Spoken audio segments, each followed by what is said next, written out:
இன்றைய எமது அறிவியல் தகவல் அரங்கம் நிகழ்வோடு இணைந்திருக்கும் உங்கள் அனைவரையும் அன்புடன் வரவேற்றுக் கொள்கின்றோம். வாரந்தோறும் வெள்ளிக்கிழமைகளில் அறிவியல் தகவல் அரங்கம் என்ற நிகழ்வோடு உங்களை நாங்கள் சந்தித்து வருகின்றோம். முக்கியமாக எமது சமூகத்துக்கு தேவையான விடயங்களை இங்கே பல வளவாளர்களை கூட்டி வந்து நாங்கள் அதை வழங்கி வருகின்றோம். அந்த வகையில் இது 218வது அமர்வு. இன்றைய அமர்வில் நாங்கள் பேச எடுத்துக்கொண்ட தலைப்பு வந்து புலம்பெயர் நாடுகளில் தாய்மொழி கற்றல், தாய்மொழி கற்றலில் தொழில்நுட்பம் மற்றும் புதுமைகளின் பயன்பாடு. உண்மையில அதுல புலம்பெயர் நாடுகளில் தாய்மொழி கற்றல் என்றைக்குள்ளேயே அதுல 2 விஷயம் இருக்குது. ஒன்று வந்து அதன் முக்கியத்துவம் இருக்கு, அதன் சேலஞ்ச், அதாவது அதன் சேலஞ்சையும் வந்து நான் கதைக்க வேணும். ஆங்கிலத்தில் சொல்லுவோமா இருந்தால் learning mother tongue in diaspora, use of technology and innovation in Tamil language learning. இன்றைய இந்த உண்மையில இது ஒரு கட்டாயம் தேவையான ஒரு தலைப்பு. இந்த தலைப்பில் கதைப்பதற்கு பேசுவதற்கு இங்கே வளவாளர்களாக வந்திருப்பவர்கள் உங்களுக்கு ஏற்கனவே பரிச்சயமானவர்கள். அதிலே குறிப்பாக இருவர் ஏற்கனவே இங்கே எங்கள் அறிவியல் தகவல் அரங்கத்தோடு இணைந்தவர்கள். திரு சிவா பிள்ளை ஐயா அவர்கள், அவரை உங்களுக்கு ஏற்கனவே தெரியும். இந்த தமிழ் தளத்திலே பல பல விடயங்களில் பங்கு பெற்று வருகின்றார், செய்து வருகின்றார். தமிழ் ஆர்வலராக இங்கே இணைந்து கொள்கின்றார். அடுத்ததாக திரு பணிகாசலம் தயாபரன் அவர்கள், நாங்கள் அன்பாக தயாபரன் மாஸ்டர் என்று கூப்பிடுவோம். ரெடிங் தமிழ் பாடசாலையின் தலைமை ஆசிரியராக இருக்கின்றார். அவரும் இங்கே தமிழ் சார்ந்த பல விடயங்களிலே ஈடுபட்டு வருகின்றார். அத்தோடு திருமதி ரஞ்சனா ராஜ் அவர்கள் ஆசிரியர், அதோடு பணிப்பாளராக இருக்கின்றார். தமிழ் மியூசியம் லண்டன் பணிப்பாளராக இருக்கின்றார். உங்கள் அனைவரையும் நாங்கள் இங்கே எமது இன்றைய நிகழ்வுக்கு வரவேற்றுக் கொள்கின்றோம். நாங்கள் நேரடியாகவே எங்களுடைய இந்த 1 மணித்தியால நிகழ்வு உங்களுக்கு தெரியும். நாங்கள் ஒரு 40 நிமிடம் இந்த விடயத்தை பற்றி கதைப்போம். அதுக்கப்புறம் 20 நிமிடங்கள் வந்து உங்கள் கேள்வி பதிலாக இருக்கும். நீங்கள் கேள்விகளை இந்த சட்லையும் போடலாம், இல்லை என்றால் கையெழுத்தி கடைசி நேரத்தில் கேட்கலாம் நீங்கள் நேரடியாகவே. ஒரு சிறிய அறிமுகத்தை சொல்லலாம்னு நினைக்கின்றேன். உண்மையிலே இந்த புலம்பெயர் நாடுகளில் தாய்மொழி கற்றல் என்றேக்குள்ள உண்மையில இப்ப இருக்கிற இங்கே பாடசாலைகளே கிட்டத்தட்ட எல்லாம் 30 வருட காலத்தை எட்டிய தமிழ் பாடசாலைகளே இருக்கின்றன இங்கே மேற்கு ஐரோப்பாவை பொறுத்தவரையில். அப்போ தெரியும் இந்த தமிழ் மொழி சார்ந்த கற்றல் எவ்வளவு ஈடுபாட்டோடு எவ்வளவு பொறுப்புடன் நடத்தப்பட்டு வருகின்றது. இருப்பினும் அது ஒரு சாதாரண விடயம் அல்ல. அது கற்பிப்பவர்களுக்கும் சரி, அதை கற்றுக்கொள்கின்ற மாணவர்களுக்கும் சரி சரியான ஒரு சவாலான விடயம். அப்போ அந்த சவால்களை எப்படி பார்க்கின்றார்கள், அதாவது அந்த சவால்களை எப்படி எதிர்கொள்கிறார்கள், இந்த சவால்களை எதிர்கொள்வதற்கு இந்த தொழில்நுட்பத்தை நாங்கள் எப்படி பயன்படுத்திக் கொள்ளலாம், இதுவரைக்கும் என்ன தொழில்நுட்பங்கள் பயன்படுத்தப்படுகின்றன, என்னென்ன தொழில்நுட்பங்களை பயன்படுத்தலாம், இந்த விடயங்களையும் தான் இங்கே நாங்கள் இன்று கதைத்துக் கொள்வோம். அந்த வகையில் நாங்கள் நேரடியாகவே நிகழ்ச்சிக்கு செல்வோம். நான் முதலாவதாக திரு சிவாப்பிள்ளை ஐயா அவர்களை அழைக்கின்றேன். ஐயா, இது உங்களுக்கான நேரம். வணக்கம். அனைவருக்கும் வணக்கம். இது ஒரு அருமையான நிகழ்ச்சி. இதை ஏற்பாடு செய்த அத்தனை பேருக்கும் என வாழ்த்தும் வணக்கமும். எல்லோரும் ஆவப்பட்டிருந்தோம். இது 82ஆம் ஆண்டு, 1982ஆம் ஆண்டு உள்ளூர் கல்வி சபையினால இன்னர் லண்டன் எஜுகேஷன் அத்தாரிட்டியில 8 மொழிகளுக்கு தாய்மொழியை கற்றுக்கிறோம், மதர் டங் லாங்குவேஜ் டீச்சிங் என்றதான் முதல்ல ஆரம்பிச்சவங்க. அது 82ஆம் ஆண்டுல மதர் டங் லாங்குவேஜ் விழிப்புணர்வு ஏற்படுத்தி ஒவ்வொருவரும் தம்மை புரிந்து கொள்ள வேண்டும் என்று இங்கிலாந்து லண்டனில் பேசப்பட்ட மொழிகளின் தொகை வந்து 312 மொழிகள் அந்த காலத்தில் இருந்தது. அந்த 312 மொழிகளிலே 1000க்கு மேற்பட்ட மக்கள் பேசுறது ஒரு 23 மொழிகள். அந்த 20 மொழியிலும் அதிகமாக பேசப்பட்ட மொழிகள் என்று தேர்ந்தெடுத்து தமிழ் மொழியும் ஒன்றாக இருந்தது. சைனீஸ் இருந்தது, பஞ்சாபி இருந்தது, அரபிக் இருந்தது. 8 மொழிகளை தேர்ந்தெடுத்திருந்தார்கள். அந்த 8 மொழிகளில் ஒன்று தமிழ் இருந்தது. அதுக்கு ஒரு காரணம் என்னட்டா அந்த காலத்துல இப்போ இருக்கிற மாதிரி தமிழ் யாரும் கணினியில் பூத்தவில்லை. அப்படி கணினியில் பூத்தினாலும் ஒரு 2 வரி தான் அந்த கணினி எழுத முடியும். காரணம் அந்த கணினிக்கு மெமரி போதாது. அப்போ ஐஎல்இ என்ன எஜுகேஷனால தமிழ் எழுத்துக்களை உருவமைக்கப்பட்ட பணிக்கென நியமித்திருந்தார்கள். அந்த காலத்தில் தமிழ் மொழி கழகம்னு சொல்லி ஒரு பள்ளியை 82ஆம் ஆரம்பித்தோம். அதில் வந்து ஒரு ஒன்று கூடல் மாதிரி தான் நடந்திருந்தோம். பாடல்கள், டான்ஸ், மியூசிக்கில் கற்றுக் கொடுத்து மாணவர்களுக்கு ஒரு ஊக்கத்தையும் பெற்றோர்கள் சந்திப்பதற்கு ஒரு இடமாகவும் தான் அந்த தமிழ் பள்ளிகள் ஆரம்பத்தில் ஆரம்பித்தன. காலப்போக்கில் இதில் எனக்கு எவ்வளோ நேரம் கொடுத்துருக்கிறீங்க ஷால்ஸ்? நீங்க கதைங்கோ, பிரச்சனை இல்லை. அதனால நான் நேரம் வந்தோடனே வார்னிங் கொடுங்க, நான் நிப்பாட்டிடுறேன். இது போய்கொண்டே பேசிக்கொண்டே இருக்கலாம், சரித்திரம் பேசுறது. அப்போ இதே எப்படி இந்த வழியில தமிழை கற்றுக் கொடுத்திருந்தார்கள். அதுக்கு அரசாங்கம் பண உதவியெல்லாம் கொடுத்தது, இடம் இலவசமாக கொடுத்தது அந்த காலத்தில். மற்ற காண்டும் கொடுத்தாங்களா ஆசிரியர்மாருக்கு சிறு சம்பளமாக கொடுப்பதற்கு. அது வந்து 2002ஆம் ஆண்டு வரையும் இந்த பாணியில நடந்து கொண்டிருந்தது. பிறகு அரசியல் மாற்றங்கள் கணக்க வந்துவிட்டன. அது இங்கிலாந்து அரசாங்கம் மாறப்பட்டு விட்டது. ஆகவே இனி மதர் டங் லாங்குவேஜ் என்று சொல்றது பதம் சரியில்லை. காரணம் என்றால் பல கலப்பு திருமணங்கள் நடந்து விட்டது. அப்போ அப்படி கலப்பு திருமணம் இருந்தால் குழந்தைக்கு எது தாய்மொழி எது தகப்பன் மொழி என்று வந்துட்டு, அதனால மொழிகளை கற்றுக்கொள்ள வேண்டும், சமூகத்தில் வாழ்க்கிற மொழியை கற்றுக்கொள்ள வேண்டும் என்ற வசதி கேட்ட கம்யூனிட்டி லாங்குவேஜஸ் சொல்லி ஒன்று ஆரம்பித்தாங்க. அந்த கம்யூனிட்டி லாங்குவேஜ் வந்து ஒரு யூனிவர்சிட்டி, ஒவ்வொரு யூனிவர்சிட்டிலையும் அதை பொறுப்பாக கொடுத்தாங்க. அதில் நாம் பணியாற்றிய பல்கலைக்கழகம் கோல்ட்ஸ்மித் பல்கலைக்கழகம்.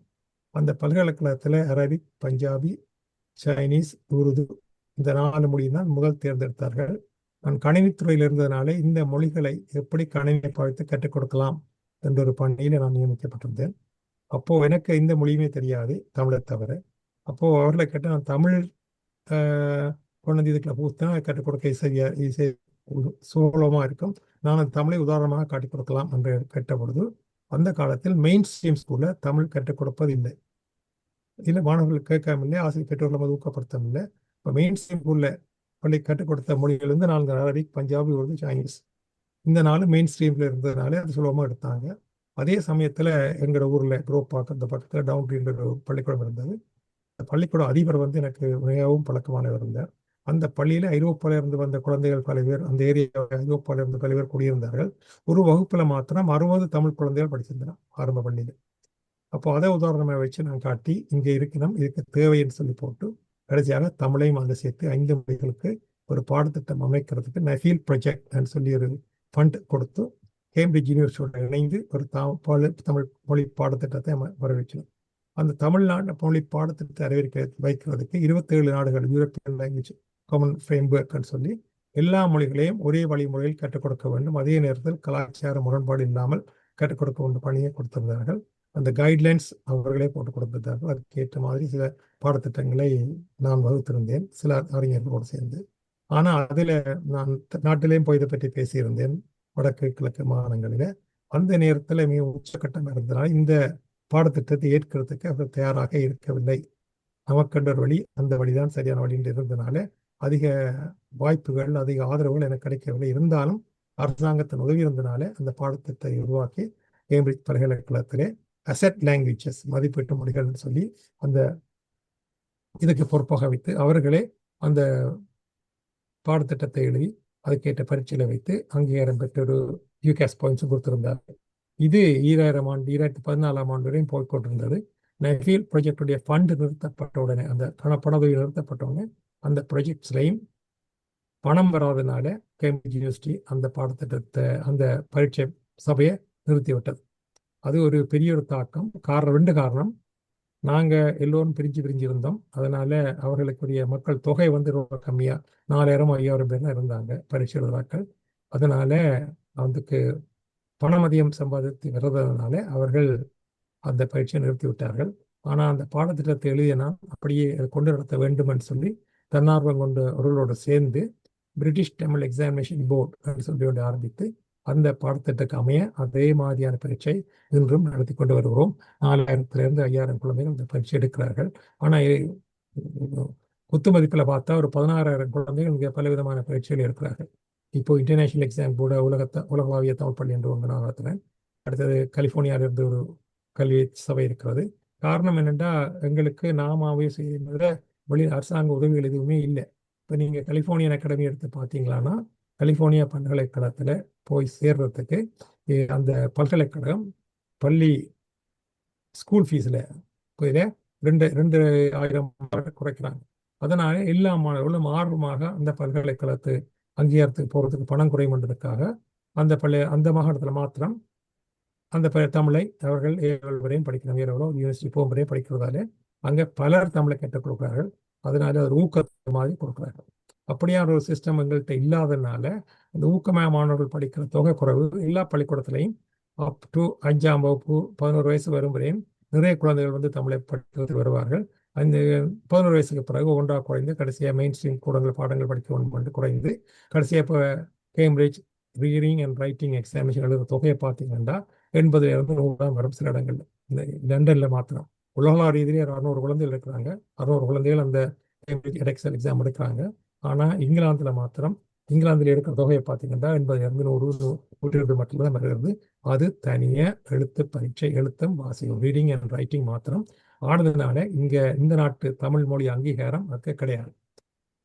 ப்ளஸ் பாயிண்ட்ஸ் கிடைக்கும், ஆனால் யூகாஸ் பாயிண்ட்ஸ் எதுவுமே அதுக்கு கிடையாது. 2 மொழி ஏனைய மொழி எடுத்து பார்த்தீங்களா இருந்தால் அரபிக், பஞ்சாபி, சைனீஸ் மற்றும் இந்த சோமாலி மலை இது இதுக்கு 4 மொழியும் செய்கிறார். ரீடிங் சொல்லுவாங்க, listening, speaking, reading and writing. அந்த 4 மொழி தரத்தை கற்றுக் கொடுத்தனால அந்த மொழிகளுடைய அங்கீகாரம் கிடைக்கிறது. அதிகமான மொழிகளுக்கு யூகாஸ் பாயிண்ட்ஸும் கிடைக்கிறது. அந்த தகவலுக்கு அந்த இடத்துல நாங்கள் இல்லை என்றதை எங்களிடம் அறிய வேண்டும். அதுக்கு முக்கிய காரணம் வந்து நாங்கள் ஒன்றாக எங்கள் குரலை எழுப்பவில்லை. அந்த குரல் எழுப்பி எல்லோரும் சேர்ந்து கேட்டிருந்தால் அது வாய்ப்பு இருந்திருக்கும் என்பது எனது அறிவின் ஒரு நோக்கம். எனவே அதுபோக அதை கைவிடக்கூடாது என்பதற்காக பஞ்சநாட்சி கூட இந்த அமைப்பில் நடத்துறாங்க. எங்களோட சேர்ந்து இந்த பரீட்சையை தொடர்ந்து நடத்தி கொண்டு வருகிறோம். ஆனால் பரீட்சை தான் நோக்கம் என்று சொல்லி நாங்கள் இருக்கக்கூடாது. அதிகமான தமிழ் படிக்கிற பார்த்தீங்கன்னா 3 விதமான புத்தகங்களை வச்சு புத்தகம் தான் தமிழ் தான் புத்தகம் இந்த மாதிரி புத்தகத்தை வச்சு தான் பரீட்சை நடத்தலாங்களே பொது அறிவில் பரீட்சை நடத்தவில்லை. இப்போ எடெக்ஸலோ கேம்பிரிட்ஜ் வந்து பார்த்தீங்கன்னா எங்களுக்கு நான் இந்த 2 எக்ஸாம் போர்டில் நான் இருக்கிறேன். அதனால நான் தயாராக சொல்லலாம். அவர்களுக்கு கண்டு பாடத்திட்டம் இருக்கிறவரை புத்தகங்கள் இல்லை. இந்த வளங்களுக்கும் பாடத்திட்டத்துக்கு முடியல மக்கள் பள்ளிக்கூடம் நடத்துகிறவர்களோ அல்லது பெற்றோர்களோ புத்தகமில்லாத படிப்பிப்பது புத்தகமில்லாத படிப்பிப்பது என்று சொல்லி வளம்தான் படிப்புத்தான் வளம் என்ற மாதிரி அந்த கோட்டு வரம்புக்குள்ளே இருக்கிறார்கள். அந்த யூரோப்பியன் ஃப்ரேம்வொர்க் வந்து எடுத்து பார்த்தீங்கன்னா அந்த மாதிரி இருக்கவில்லை. அசட் லாங்குவேஜ் நடத்தியிருந்தோம், அதை நீங்கள் பார்த்துருப்பீங்க. ஆகவே இப்படியான ஒரு சூழ்நிலை நாங்கள் வளர்ந்துள்ளோம். இன்று தொழில்நுட்பம் மிகவும் முன்னேற்றம் அடைந்து விட்டது. ஆசிரியர் இல்லாமலேயே பல மொழிகளை நாங்கள் கற்கக்கூடிய வசதிகள் இருக்கிறது. இன்றைக்கு ஒரு நாட்டிலிருந்து ஒரு நாட்டுக்கு போவதற்கு எங்களுக்கு மொழி அறிவு தேவையில்லை. காரணம் அதுக்குரிய கருவி இருக்கிறது, கையடக்க கணவி இருக்கிறது, மொபைல் ஃபோன் இருக்கிறது. அந்த மொபைலை நீங்கள் வசதிச்சுன்னா அடுத்த வசனம் அது ஆங்கிலத்திலேயோ தமிழையோ பிரெஞ்சிலேயோ இங்கிலீஷ்லேயோ கொடுக்கிறது. அப்படி கொடுக்கும் பொழுது அது உச்சரிப்போடு சேர்த்து கொடுக்கிறது. அந்த அளவுக்கு அன்றைக்கு தொழில்நுட்பம் வளர்ந்து போயிருக்கிறது. அதை பற்றி பிறகு நாங்கள் பின்னால் பேச போகிறோம். இந்த அறிவியலுக்குள்ள நாங்கள் எப்படி நாங்கள் போகலாம், எந்த வழியால் போகலாம் என்ற செயல்பாடுகளை நாங்கள் செய்திருக்கோம். இன்றைய சூழ்நிலையில் எங்களுக்கு இங்கிலாந்தை பொறுத்த மட்டும் இருக்கிற ஒரே அங்கீகாரம் பெற்ற ஒரு பரீட்சை யூகாஸ் பாயிண்ட்ஸ் கிடையாது. ஆனால் அரசாங்கத்தினால திட்டமிட்டு அழகாக பரீட்சை நடத்தி கொண்டிருக்கிற 2 ஸ்தாபனம் வந்து எடெக்ஸலும் கேம்பிரிட்ஜ் எக்ஸாம் போர்டு. அது international general certificate of education and secondary education certificate பத்திரம் கொடுக்கிறார்கள். அதுக்காக பல குழந்தைகள் அந்த பரீட்சை எடுக்கிறார்கள். இடத்தில் வாசல் ரஞ்சனா டீச்சர் கூட அதை கற்றுக் கொடுக்குறாங்க அந்த மாணவர்களுக்கு. அதிலே மாணவர்கள் சிலது பிறகு இது என்ன பிரச்சனைனா எங்களுக்கு கேட்டல் பேசுதல் 2ம் எங்களோட கையில் எல்லாம் இருக்கு. அந்த 2ஐயும் ஊக்கப்படுத்துவதற்கு பல வழிகள் இருக்கின்றன. முந்தையங்களுக்கு அந்த வழிகள் இல்லை. இப்பொழுது அந்த அளவுக்கு வழிகள் முன்னேற்றப்பட்டுள்ள அதை பற்றிய திட்டங்களை பற்றி பின்னால் நாங்கள் பேசுவோம். இந்த தொழில்நுட்பம் வளர்ந்து விட்டது. அதுக்கு ஏற்ற வகையில் நாங்களும் விளையாவிட்டால் நாங்கள் இன்னும் பின்தங்கி போடுவோம். அதுக்கு 20 மொழிகள் எடுக்கப்பட்டிருக்கின்றன. ஏஐ டெக்னாலஜி உங்களுக்கு தமிழில் பார்த்தீங்கன்னா தொழில்நுட்பத்தினுடைய நுண்ணறிவு அந்த துறையை அந்த அப்ஸை பாவிச்சு மற்ற மொழி 20 மொழிகளுக்கிட்ட வந்திருக்கிறது. அதில் தமிழ் இல்லை. இதுக்கு நீங்கள் ஏஐயில் போய் திருவள்ளுடைய மனைவியின் பேர் என்னன்னு கேட்டீங்கன்னா அது யாருடைய பேர் ஒவ்வையார் தான் சொல்லும். காரணம் என்னென்னா அதற்குரிய தகவல்கள் இன்னும் கொடுக்கப்பட்டு முடியவில்லை. நிறைய தகவல் கொடுக்கப்பட்டதன் மூலம் அந்த ஏஐ டெக்னாலஜி தேடி பிடிச்சு கொடுக்க முடியும். ஏஐனால என்ன பிரயோஜனம்? அதாலே அழிவு பெறுமா ஆக்கம் பெறுமா என்பதை பற்றியும் ரெண்டு பக்கம் வாதாடலாம். ஆனால் இன்று அந்த டெக்னாலஜிக்கு நாங்கள் போக வேண்டிய சூழ்நிலைக்கு தள்ளப்பட்டிருக்கிறோம். அதை பற்றி நாங்கள் பின்னாடி பேசுவோம். அதுக்காகத்தான் பலர் இங்கே வந்திருக்காங்க. இப்படி அடுத்த படிக்க நாங்கள் போகலாம். ஒரு ஆளும் தேவைப்படுறது தெரியும். முதல் நான் செய்தது PowerPointல 2000 ஆண்டு உலக தமிழாசிரியர் மாடு சிங்கப்பூர்ல இருந்தது. அதில் முதல் PowerPoint கொண்டு எப்படி தமிழை கற்றுக் கொடுக்கலாம் என்ற பகுதியில் நான் ஒரு பிரசன்டேஷன் கொடுத்திருந்தேன். அதில் பல பாராட்டுகள் பெற்றிருந்தன. அதே நேரத்தில் சினிமா துறை மூலம் சினிமா பாடல்கள் மூலம் எப்படி தமிழை கற்றுக்கொள்ளலாம் என்று 2010ஆம் ஆண்டு நடந்த செம்மொழி மாநாட்டில் கூட நான் எடுத்து வச்சிருந்தேன். அதுவும் பலருடைய பாராட்டை பெற்றது. இந்து பத்திரிகை அது முதல் பக்கத்தில் பிரசித்தமாக எழுதப்பட்டிருந்தார்கள். அடுத்த தகவல் என்று இப்போ போய் நீங்கள் 2010ஆம் ஆண்டு செம்மொழி மாநாடு ஒன்று உட்ப வைத்தீர்களா, 2025ஆம் ஆண்டு செம்மொழி மாநாடு வைத்தீர்களா இருந்தால் நான் அதை விட்டு இன்று AI டெக்னாலஜியில எப்படி நீங்கள் பாதிக்கலாம் தமிழை கற்றுக் கொடுப்பதற்கு என்ற இதையும் அதில் முக்கியமாக கேட்டல் பேசுதல் என்ற ரெண்டு வகையையும் இந்த AI டெக்னாலஜி மூலம் சுலபமாக கற்றுக் கொடுக்கலாம். அதுக்குரிய வழியில நாங்கள் தனியே செய்ய முடியாது, ஒரு கூட்டு முயற்சி. இப்படியான முயற்சியில் வருவதற்கு பலருடைய தொழில்நுட்ப உதவிகள் தேவை. ஏனைய மொழிகள் வரும்பொழுது ஏன் எங்கள் தமிழ் மொழி வருவார்கள்? எத்தனையோ வருஷங்களுக்கு பழமையானது தமிழ் என்று பேசிக் கொண்டிருப்பேன் என்ற நடைமுறையில இதையும் செய்யறதுக்கு நாங்கள் முன்னுக்கு வரவில்லை. அதுக்கு நிதி தேவை. அதுக்குரிய வழிவகைகள், அதுக்குரிய டீம் உருவாக்கி இந்த டெவலப்மெண்ட் செய்ய வேண்டும் என்பதுதான் என்னுடைய பேரவா. அதுக்குரிய தொடர்புகளை நாங்கள் ஏற்படுத்த முடியும் என்று கூறி இந்த சந்தர்ப்பத்தை கொடுத்த அத்தனை பேருக்கு வணக்கம் கூறி தயாபரன் டீச்சர் அப்புறம் சார்ஜ் உங்கள் எல்லோருக்கும் எனது வாழ்த்தும் வணக்கமும் முடித்தாக தொடர்ந்து பேசுவோம், கலந்துரையாடுவோம். நன்றி. நன்றி சிவாப்பிள்ளை ஐயா அவர்களே. நிறைய விடயங்களை தொட்டு சென்றீர்கள். நான் திருப்பி உங்களோட அந்த விடயங்களை திருப்பி நான் கதைப்போம். அந்த கேள்வி நேரங்களுக்குள்ள எங்களுக்கு அந்த நேரங்கள் மட்டுப்பட்டபடியால் நாங்கள் இல்லாட்ட பேச்சாளர்கிட்ட விடயங்களை உள்ள எடுத்து போட்டு பிறகு கதைப்போம். அது அடுத்ததாக திருமதி ரஞ்சனா ராஜ் அவர்களை நான் அழைக்கின்றேன். இது உங்களுக்கான நேரம். திருமதி ரஞ்சனா ராஜ் அவர்களே. வணக்கம் அனைவருக்கும். நான் ஒரு தமிழ் ஆசிரியை. நான் முதலில் இந்த எங்களுடைய பிள்ளைகள் இப்ப வளர்ந்து வர அடுத்த தலைமுறை மற்றது சின்ன குழந்தைகளுக்கு நாங்கள் எப்படி எங்களுடைய தமிழை ஏழுமான அளவுக்கு இலகுவாக்கலாம் என்றதில் நான் கொஞ்சம் 2-3 கருத்தை சொல்லலாம் என்று யோசிச்சுதான் வந்திருக்கிறேன். இதுல முதலாவது என்னடா, கட்டாயமா பிள்ளை கேட்க வேணும், கேட்டுட்டு தான் பேச வேணும். ஆனா எங்களுக்கு அந்த பிரச்சனை இருக்கே இல்லை. இப்ப கிட்டத்தட்ட என்ன போல இன்னும் கொஞ்சம் குறைஞ்ச வயதுக்காரர்கள் இருக்கு. நாங்கள் தமிழோடையே தான் வாழ்ந்து வந்துட்டோம். எங்களுக்கு வீட்டுல அம்மா அம்மான்னு தான் கதைப்பா, அப்பா அப்பான்னு தான் கதைப்போம், நாங்கள் அக்கா கதைப்போம் அல்லது சோறு கதைப்போம் அல்லது மரம் கதைப்போம். எதுவுமே நாங்கள் தமிழோடையே வளர்ந்து வந்துட்டோம். ஆனா நாங்க அதை கேட்டிருக்கிறோம். இப்ப நாங்கள் அந்த குழந்தையிலேயே கேட்டு நாங்கள் அதையே பேசினபடியா எங்களுக்கு அந்த கஷ்டம் இருக்கே இல்லை. எங்களுக்கு அந்த பேசுற கஷ்டம் கூட, எங்களுக்கு அந்த நாக்கு கூட எங்களுக்கு ஓகேயா இருந்தேன். ஏன்னா நாங்க குழந்தையில இருந்தே அதோடய வாழ்ந்து வந்துட்டோம். ஆனா இங்க அப்படி இல்லை. ஏன்னா இங்க அந்த குழந்தை ஆங்கிலத்திலேயே தான் பேசவோ கேட்கவோ முதல் தொடங்குது. அதே நாங்கள் அதாலதான் எங்களுக்கு ஆத்திசூடி இருந்தது, திருக்குறள் இருந்தது, கொன்றைவேந்தன் இருந்தது. அதெல்லாம் எங்களுக்கு கருத்து விளங்குதோ இல்லையோ நாங்கள் படமாக்கி முடிச்சிருப்போம். அந்த சின்னலேயே எங்களுக்கு அதெல்லாம் நாங்கள் பணமாக்கி முடிச்சிருவோம். அப்ப எங்களுக்கு அந்த நாக்குகள் எல்லாம் வளைஞ்சிருக்கும். எங்களுக்கு ஆத்திசூடி என்ன தெரியும், கொன்றைவேந்தன் என்ன தெரியும், தேவாரம் தெரியும், திருக்குறள் தெரியும். எல்லாமே எங்களுக்கு கருத்து அந்த நேரத்துல விளங்கிச்சோ இல்லையோ நாங்கள் அதை பாடமாக்கி பழகிட்டோம். அப்ப எங்களுக்கு அந்த நாக்கு எல்லாம் வளைஞ்சு பழகி கொடுத்துட்டுது. இப்ப எங்களுக்கு நானா நானா Rana Rana Lana Lana Lana எல்லாமே எங்களுக்கு தெரியும். அந்த குழந்தைகள் இருந்து நாங்க வந்தபடியா எங்களுக்கு அந்த உச்சரிப்பு கதைக்கிறது எல்லாம் கஷ்டமே இருக்கே இல்லை. ஆனா இங்க இப்ப இந்த குழந்தைகள் இங்கிலீஷ்ல தான் கேட்க வலிக்கிறது. எந்த ஒரு பொருளையோ எந்த ஒரு சொல்லையோ அதை ஆங்கிலத்திலேயே கேட்க வலிக்கிட்டபடியா அந்த பிள்ளைக்கு திருப்பி இப்ப அதை கதைக்குள்ள அல்லது அந்த பிள்ளைகளை நாங்கள் உச்சரிச்சு கதைக்க பண்ணக்குள்ள அவைக்கு கொஞ்சம் கஷ்டமா இருக்கு. அவை வெக்கப்படுகிறோம். அவை அந்த கொஞ்சம் கதைக்கிறதுக்கு வைக்கப்படுகிறோம். ஏன்னா நாங்க எங்கேயோ ஒரு இடத்துல பிளவுறோம் அல்லது ஏதோ ஒரு உச்சரிப்பை பிளவுறோம். அப்ப நாங்கள் ஏதாவது கேட்டு நாங்கள் அதை பேசினோம். கேட்டல், லிசனிங் அண்ட் ஸ்பீக்கிங். நாங்கள் லிசன் பண்ணிட்டு ஸ்பீக் பண்ணலாம். அப்படி ஸ்பீக் பண்ணிக்க எங்களுக்கு நாங்கள் எங்கேயோ ஒரு இடத்துல பிளவுறோம் அல்லது எங்களுக்கு ஏதாவது ஒரு என்ற தமிழ் சரியில்லை என்று சொல்ற அளவுக்கு நாங்கள் அந்த பிள்ளைகளை அப்படி வராம நாங்கள் அந்த பிள்ளைகளை கொஞ்சம் லிசன் பண்ண வச்சுட்டு பிறகு நாங்கள் ஸ்பீக்கிங்க்கு அந்த பிள்ளைகளை கொண்டு போனோம் என்றால் அது ஓரளவுக்கு அந்த பிள்ளைகளுக்கு கொஞ்சம் பயம் தெளியும். ஓகே, நான் கொஞ்சம் சரியா கதைக்கிறேன்ன்ற அந்த லெவலுக்கு அந்த பிள்ளைகள் வந்துடுவிடும். இப்ப சும்மா சொல்ல போனா இக் பிளஸ் ஆ கா தான் கா இக் பிளஸ் ஆ கா என்று சொல்லாம அந்த சவுண்ட் தான் அங்க முக்கியம்.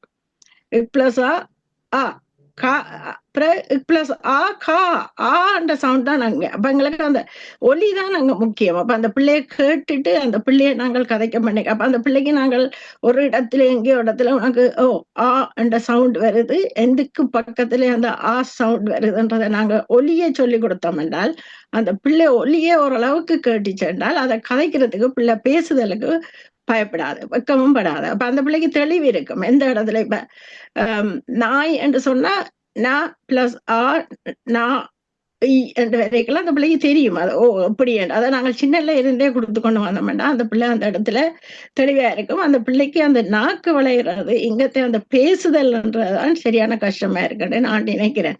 அந்த பேசுதல்லாம் அந்த பிள்ளைய கஷ்டமா இருக்கு. தமிழ் எல்லாம் வேண்டாம், நான் எங்கேயோ இடத்துல பிள்ளை விடுறேன் அண்ட் ஒரு பிள்ளை பயப்படுறதுக்கு அதுங்களுக்கு நிரம்ப சந்தர்ப்பத்தை அந்த பிள்ளைக்கு அந்த தமிழ்ல நாங்கள் சொல்லிக் கொடுக்கல கஷ்டப்படுத்துறோமோன்னு தெரியல. பிள்ளையும் யோசிக்குதோ நான் எங்கேயோ இடத்துல பிள்ளை விடுறேன். அந்த இப்ப உதாரணமா சொல்ல போனா இப்ப பெரிய பிள்ளைகள் படிக்க வரைக்குள்ள ஏன் இப்ப வாரீங்கன்னு கேட்டா இப்பதான் நாங்கள் எங்களுடைய அடையாளத்தை தொலைச்சிட்டோம், படிக்க வாரோம். ஆனா நாங்க சரியா செய்யறோமா சரியா உச்சரிக்கிறோமா அந்த பிள்ளைகள் சொல்றேன் இல்ல. அவை பயப்படினும், அவை கதைக்கிறதுக்கு சரியா பயப்படினும், வெக்கப்படினும். அப்ப அந்த பிள்ளைக்கு எங்க அந்த சவுண்டை நாங்கள் எந்த இடத்துல எப்படி வரும்ன்றதை நாங்க சொல்லி கொடுத்து முதல் கேளுங்கோ, அப்புறம் கேட்டல் லிசனிங் தென் ஸ்பீக்கிங் நாங்க சொல்லி கொடுத்தோம்னா அந்த பிள்ளைகள் ஓரளவுக்கு தாங்கள் கேட்டுனாலும் படிப்பினோம். மற்றது கேட்டல் முக்கியமா இருக்கும். அதே நேரத்துல இப்ப நாங்கள் செய்ய போற இந்த ஏஐல இருக்கிற அந்த சவுண்ட் லிசனிங் அண்ட் ஸ்பீக்கிங் சில பிள்ளைகளுக்கு எதிர்காலத்துல இப்ப அதை பயன்படுத்தாட்டிலும் ஒரு காலத்திலே அதை பயன்படுத்தி ஏதாவது ஒன்று தாங்கள் தேடிக்குள்ளே அதை அவைக்கு பிரயோசனப்படும் என்றுதான் நான் நினைக்கிறேன். மற்றது நிரம்ப வழிமுறைகள் இருக்கு. அதனால நான் ஓரளவுக்கு என்னால தெரிஞ்ச அளவுக்கு 2-3 குறிப்பு உங்களுக்கு 2-3 என்னால சொல்ல முடிஞ்சதை சொல்லியிருக்கிறேன். நன்றி. திருப்பி ஏதாவது சந்தர்ப்பம் கிடைக்கும், திருப்பி ஏதாவது வந்தா கதைக்கிறேன். நன்றி அனைவருக்கும். நன்றி ரஞ்சனா ஆசிரியர். உண்மையில அந்த தெளிவான அந்த அடிப்படையான பிரச்சனை விஷயத்தை சொல்லியிருக்கிறீங்க. என்ன சவால் என்று சொல்லி பிள்ளைகள் இந்த சவால் என்னன்னு சொல்லி தெளிவாக சொல்லியிருக்கிறீங்க. அதான் எல்லாரும் சொல்லி நம்ம என்ன மொழியில நீ கனவு காண்றியோ அது அந்த தாய்மொழி என்று சொல்லி அதே மாதிரி சின்னல்ல இருக்க பிள்ளைகள் என்ன மொழியை வந்து வீட்டில இருந்து கதைக்குதுகள், தன் உணர்வை வெளிப்படுத்துதல், அது தன் அன்பாகவும் இருக்கலாம், இல்லை இல்லையென்றால் தன் ஒரு கோபமாகவும் இருக்கலாம். அது சின்னலேருந்து என்னத்தை வெளிப்படுதோ அதுதான் அவை என்ற முக்கியமான மொழி. அப்போ அந்த நீங்கள் சொன்ன விடயம் சின்ன வயதிலிருந்தே அந்த பேசுதல் மற்ற அந்த லிசன் பண்ணுறதுல கூட அக்கறை செலுத்தணும். அதுக்கு பிறகுதான் அந்த கற்பித்தல், எழுத்துக்கள் எழுதுறதை பற்றி பெறணும் என்றது அது தெளிவான கருத்து. அடுத்ததாக தயாபரன் ஆசிரியர், இது உங்களுக்கான நேரம். நன்றி. நன்றி. தமிழர் அறிவியல் அரங்கு தமிழ் செல்ஃப் லைன் சார்ந்து இந்த நிகழ்வை ஒருங்கமைத்ததற்கும் எங்களை அழைத்ததற்கும். இதில் என்னன்னா நாங்கள் தமிழ் கற்பித்தல் என்றதில் நாங்கள் கடந்த 30 வருடங்களாக நான் ஈடுபட்டு வருகிறேன். இந்த தமிழ் கற்பித்தலின் பொழுது நாங்கள் கண்ட விடயங்கள் எவ்வாறு தமிழை இனிவரும் காலங்களில் கற்பிக்கலாம், அதற்காக நாங்கள் செய்ய வேண்டியது என்ன என்பதை பற்றிய ஒரு சின்ன கலந்துரையாடல் தான் இது. இப்போ முக்கியமாக நாங்கள் ஆசிரியர்களாக தமிழை கற்பித்தல் என்னும் பொழுது நாங்கள் கற்ற காலங்கள், நாங்கள் தமிழை கற்ற காலங்கள், திருமதி ரஞ்சனா ஆசிரியை குறிப்பிட்டது போல தமிழனுடனே வாழ்ந்தோம். தமிழ் என்றது எங்களை சூழ சுற்றி இருந்த ஒரு மொழியாக இருந்தது. வீட்டிலிருந்து காலையில் எழுந்ததிலிருந்து இரவு தூங்க போகும் வரை நாங்கள் தமிழை கேட்டு கொண்டிருந்தோம். அது ஈழமாக இருக்கலாம், தமிழகமாக இருக்கலாம், மலேசியாவோ சிங்கப்பூரோ, தமிழர்கள் வாழும் பிரதேசங்களில் தமிழ் கற்பித்தல் என்பது ஆசிரியர்களுக்கு இலகுவாக இருந்தது. அப்ப அந்த நேரத்தில் வந்த இலக்கணங்கள் கூட, அந்த நேரத்தில் படித்த தமிழ் ஆசிரியர்கள் அந்த பழைய இலக்கண புத்தகங்களை வைத்துத்தான் படித்திருப்பார்கள். அதாவது முதல் வந்த இலக்கண புத்தகமான தொல்காப்பியம், பிறகு நாங்கள் இடைப்பட்ட காலங்களில் நேமிநாதம், வீரசோழியம் போன்ற பல புத்தகங்கள் வந்தாலும் அதுக்கு பிறகு நன்னூல் என்பதுதான் ஒரு அடிப்படை தமிழ் இலக்கணத்தை கற்பிப்பதற்கான நூலாக வைத்து அதன் அடிப்படையில் தான் இந்த தமிழகத்திலோ அல்லது ஈழத்திலோ எல்லா இடமுமே வந்து பாட புத்தகங்கள் உருவாக்கப்பட்டன. அப்ப இதன் மூலம் கற்பித்து கொண்டிருந்த திடீரென்று நாங்கள் புலம்பெயர்ந்து எல்லா நாடுகளுக்கும் வந்துட்டோம். இப்ப புலம்பெயர்ந்து வந்த பிறகு இங்க பிறக்கிற குழந்தைகளுக்கு வந்து தமிழ் தாய்மொழியாக இருந்தாலும் அதனுடைய முதல் மொழி ஆங்கிலத்தில், இங்க இருக்கிற பிள்ளைகளுக்கு ஆங்கிலம், பிரான்ஸ்ல இருக்கிற பிள்ளைகளுக்கு பிரெஞ்சா இருக்கும், அல்லது ஜெர்மனியில இருக்கிற தமிழ் பிள்ளைகளுக்கு ஜெர்மன் மொழியாக இருக்கும். இவ்வாறு உலகம் முழுக்க பறந்து வாழ்கின்ற புலம்பெயர் குழந்தைகள் எல்லாரும் முதல் மொழியாக தங்கள் நாட்டு மொழியைத்தான் அவர்கள் கேட்கிறார்கள். அந்த மொழிதான் அவர்களுக்கு நிறைய காதுல விழுந்து கொண்டிருக்கு. அப்ப அதுல இருந்து நாங்கள் தமிழை எப்படி கற்பிப்பது என்பதுதான் எங்களுக்கு முன்னுக்கு இருந்த ஒரு மிகப்பெரிய சவாலான விடயம். இப்ப நாங்கள் அந்த இலக்கணங்களையும் எடுத்து ஓரளவுக்கு அதுகளை மாற்றி மாற்றி மாற்றி கற்பித்து கொண்டு வரும் பொழுதும் எங்களுக்கு அந்த ஒரு குறிப்பிட்ட வயதுக்கு பிறகு பிள்ளைகள் தமிழில் ஆர்வம் கொள்வதோ, தமிழை பேசுவதற்கோ, தமிழை எழுதுவதற்கோ முனையாமல் அவர்கள் தங்களுடைய பாடத்திட்டங்களை நோக்கி செல்ல துவங்கிட்டனர். அவைகள் வந்து தங்களோட பாடத்திட்டங்களை நோக்கி, அதாவது என்னென்ன பள்ளிக்கூடத்தில் படிக்கிறோமோ அதுக்குத்தான் முக்கியத்துவம் கொடுக்கணும். அப்ப நாங்கள் இந்த தமிழை பிள்ளைகளுக்கு எவ்வாறு கற்றுக் கொடுப்பது? அப்ப இங்க வந்து 1970களில் வந்து ஐரோப்பியாவிலையும் ஆங்கிலத்திலையும் வந்து மொழியியல் ரீதியான கற்கை வந்து மிக மும்முரமாக வளர்ச்சி அடைந்து வந்துட்டு. மொழியியல் ரீதியான கற்கை, அதாவது தமிழ் லிங்குவிஸ்டிக்ஸ் ஆதிக்கம் வந்துட்டு. ஆனால் இது தமிழகத்திலையும் ஈழத்திலையும் வந்து மொழியியல் ரீதியான கற்கையினுடைய தாக்கம் வந்து குறைவாக இருக்குது. ஏனென்றால் அவர்கள் வந்து முதலே பல நாட்டுக்காரர்கள் தங்களோட நாட்டுக்குள்ள வரையினம் தங்களோட மொழியை அவர்கள் படிக்க வேணும் என்றதுக்காகத்தான் அவர்கள் இதுல கூட உத்வேகம் காட்டி அதுல ஆய்வுகள் எல்லாம் செய்ய தொடங்கினவை. ஆனா எங்களுக்கு இருக்கிற பிரச்சனை என்றால் எங்கட பிள்ளைகள் எங்கட மொழியை பேசுவதற்காகத்தான் நாங்கள் கஷ்டப்பட வேண்டியிருக்கு. அதுகள் வந்து ஆங்கிலத்தை, இப்ப பிரித்தானியா பொறுத்தமட்டில் நாம் பேசணும் என்றால் ஆங்கிலத்தை மிக இலகுவாக கற்றுக்கொண்டு விடுகிறார்கள். அப்ப தமிழை பேச வைப்பதற்கு என்ன செய்யலாம்? தமிழ் பாடசாலைகள் பல ஆண்டுகளாக இங்கே தமிழ் பாடசாலைகள் நடந்து கொண்டிருக்கு. பிள்ளைகளுக்கு எல்லாம் கற்பித்து கொண்டு வாரம். பிள்ளைகள் தேர்வு எழுதுகிறார்கள். ஸோ பிள்ளை ஐயா கூறியது போல இந்த OCR, எடெக்சல், GCSE, A-level பரீட்சைகளுக்கு போறார்கள், எடுக்கிறார்கள். ஓரளவுக்கு பல பிள்ளைகள் தமிழை சரளமாக பேசவும் தமிழினுடைய அதிதிறன்கள் பெற்று வர்றதுக்கும் வரையினர். ஆனால் ஒட்டுமொத்தமான தமிழ் சிறார்கள் என்று பிரித்தானியாவை எடுத்தால், பிரித்தானியாவில் இருக்கிற ஒட்டுமொத்தமான தமிழ் குழந்தைகளில் எத்தனை வீதம் தமிழ் பள்ளிகளுக்கு வருகிறார்கள் என்பதுதான் ஒரு கேள்வியாக இருக்கு. அது வந்து நாங்கள் வீத கணக்கில் பார்த்தால் நான் நிற்கின்றேன், சரியான ஒரு தரவுகள் இல்லாவிட்டாலும் ஒரு 30 வீதத்துக்கு குறைவான பிள்ளைகள் தான் இங்கே தமிழ் பள்ளிகளுக்கு வருகிறார்கள். அப்ப மற்ற பிள்ளைகள் வந்து அவர்களுக்கு தமிழ் கற்பிப்பதற்கு நாங்கள் என்ன செய்ய வேண்டும்? இந்த ஒரு கேள்விதான் எங்களுக்கு. அப்ப வர்ற பிள்ளைகளுக்கு நாங்கள் தமிழ் கற்பித்து கொண்டிருக்கிறோம். வர்ற பிள்ளைகள் தமிழ் கற்கிறார்கள். அப்ப அதுக்கு வந்து நாங்களும் எங்களுடைய கற்பித்தல் முறைகள் ஒரு 20 ஆண்டுகளுக்கு முதல் இருந்த முறைகளை விட இப்ப வெகுவாக முன்னேறி இருக்கின்றது. இப்ப நாங்களும் வந்து இந்த கேட்டல், பேசுதல், எழுதுதல், வாசித்தல் என்றதுல வந்து மிக நடைமுறைகளை எல்லாம் மாற்றி அந்த குழந்தைகளுக்கு தமிழை கேட்பதற்கும் பேசுவதற்கும் வாசிப்பதற்கும் எழுதுவதற்குமான முறைகளை நாங்கள் கற்பித்து வருகிறோம்.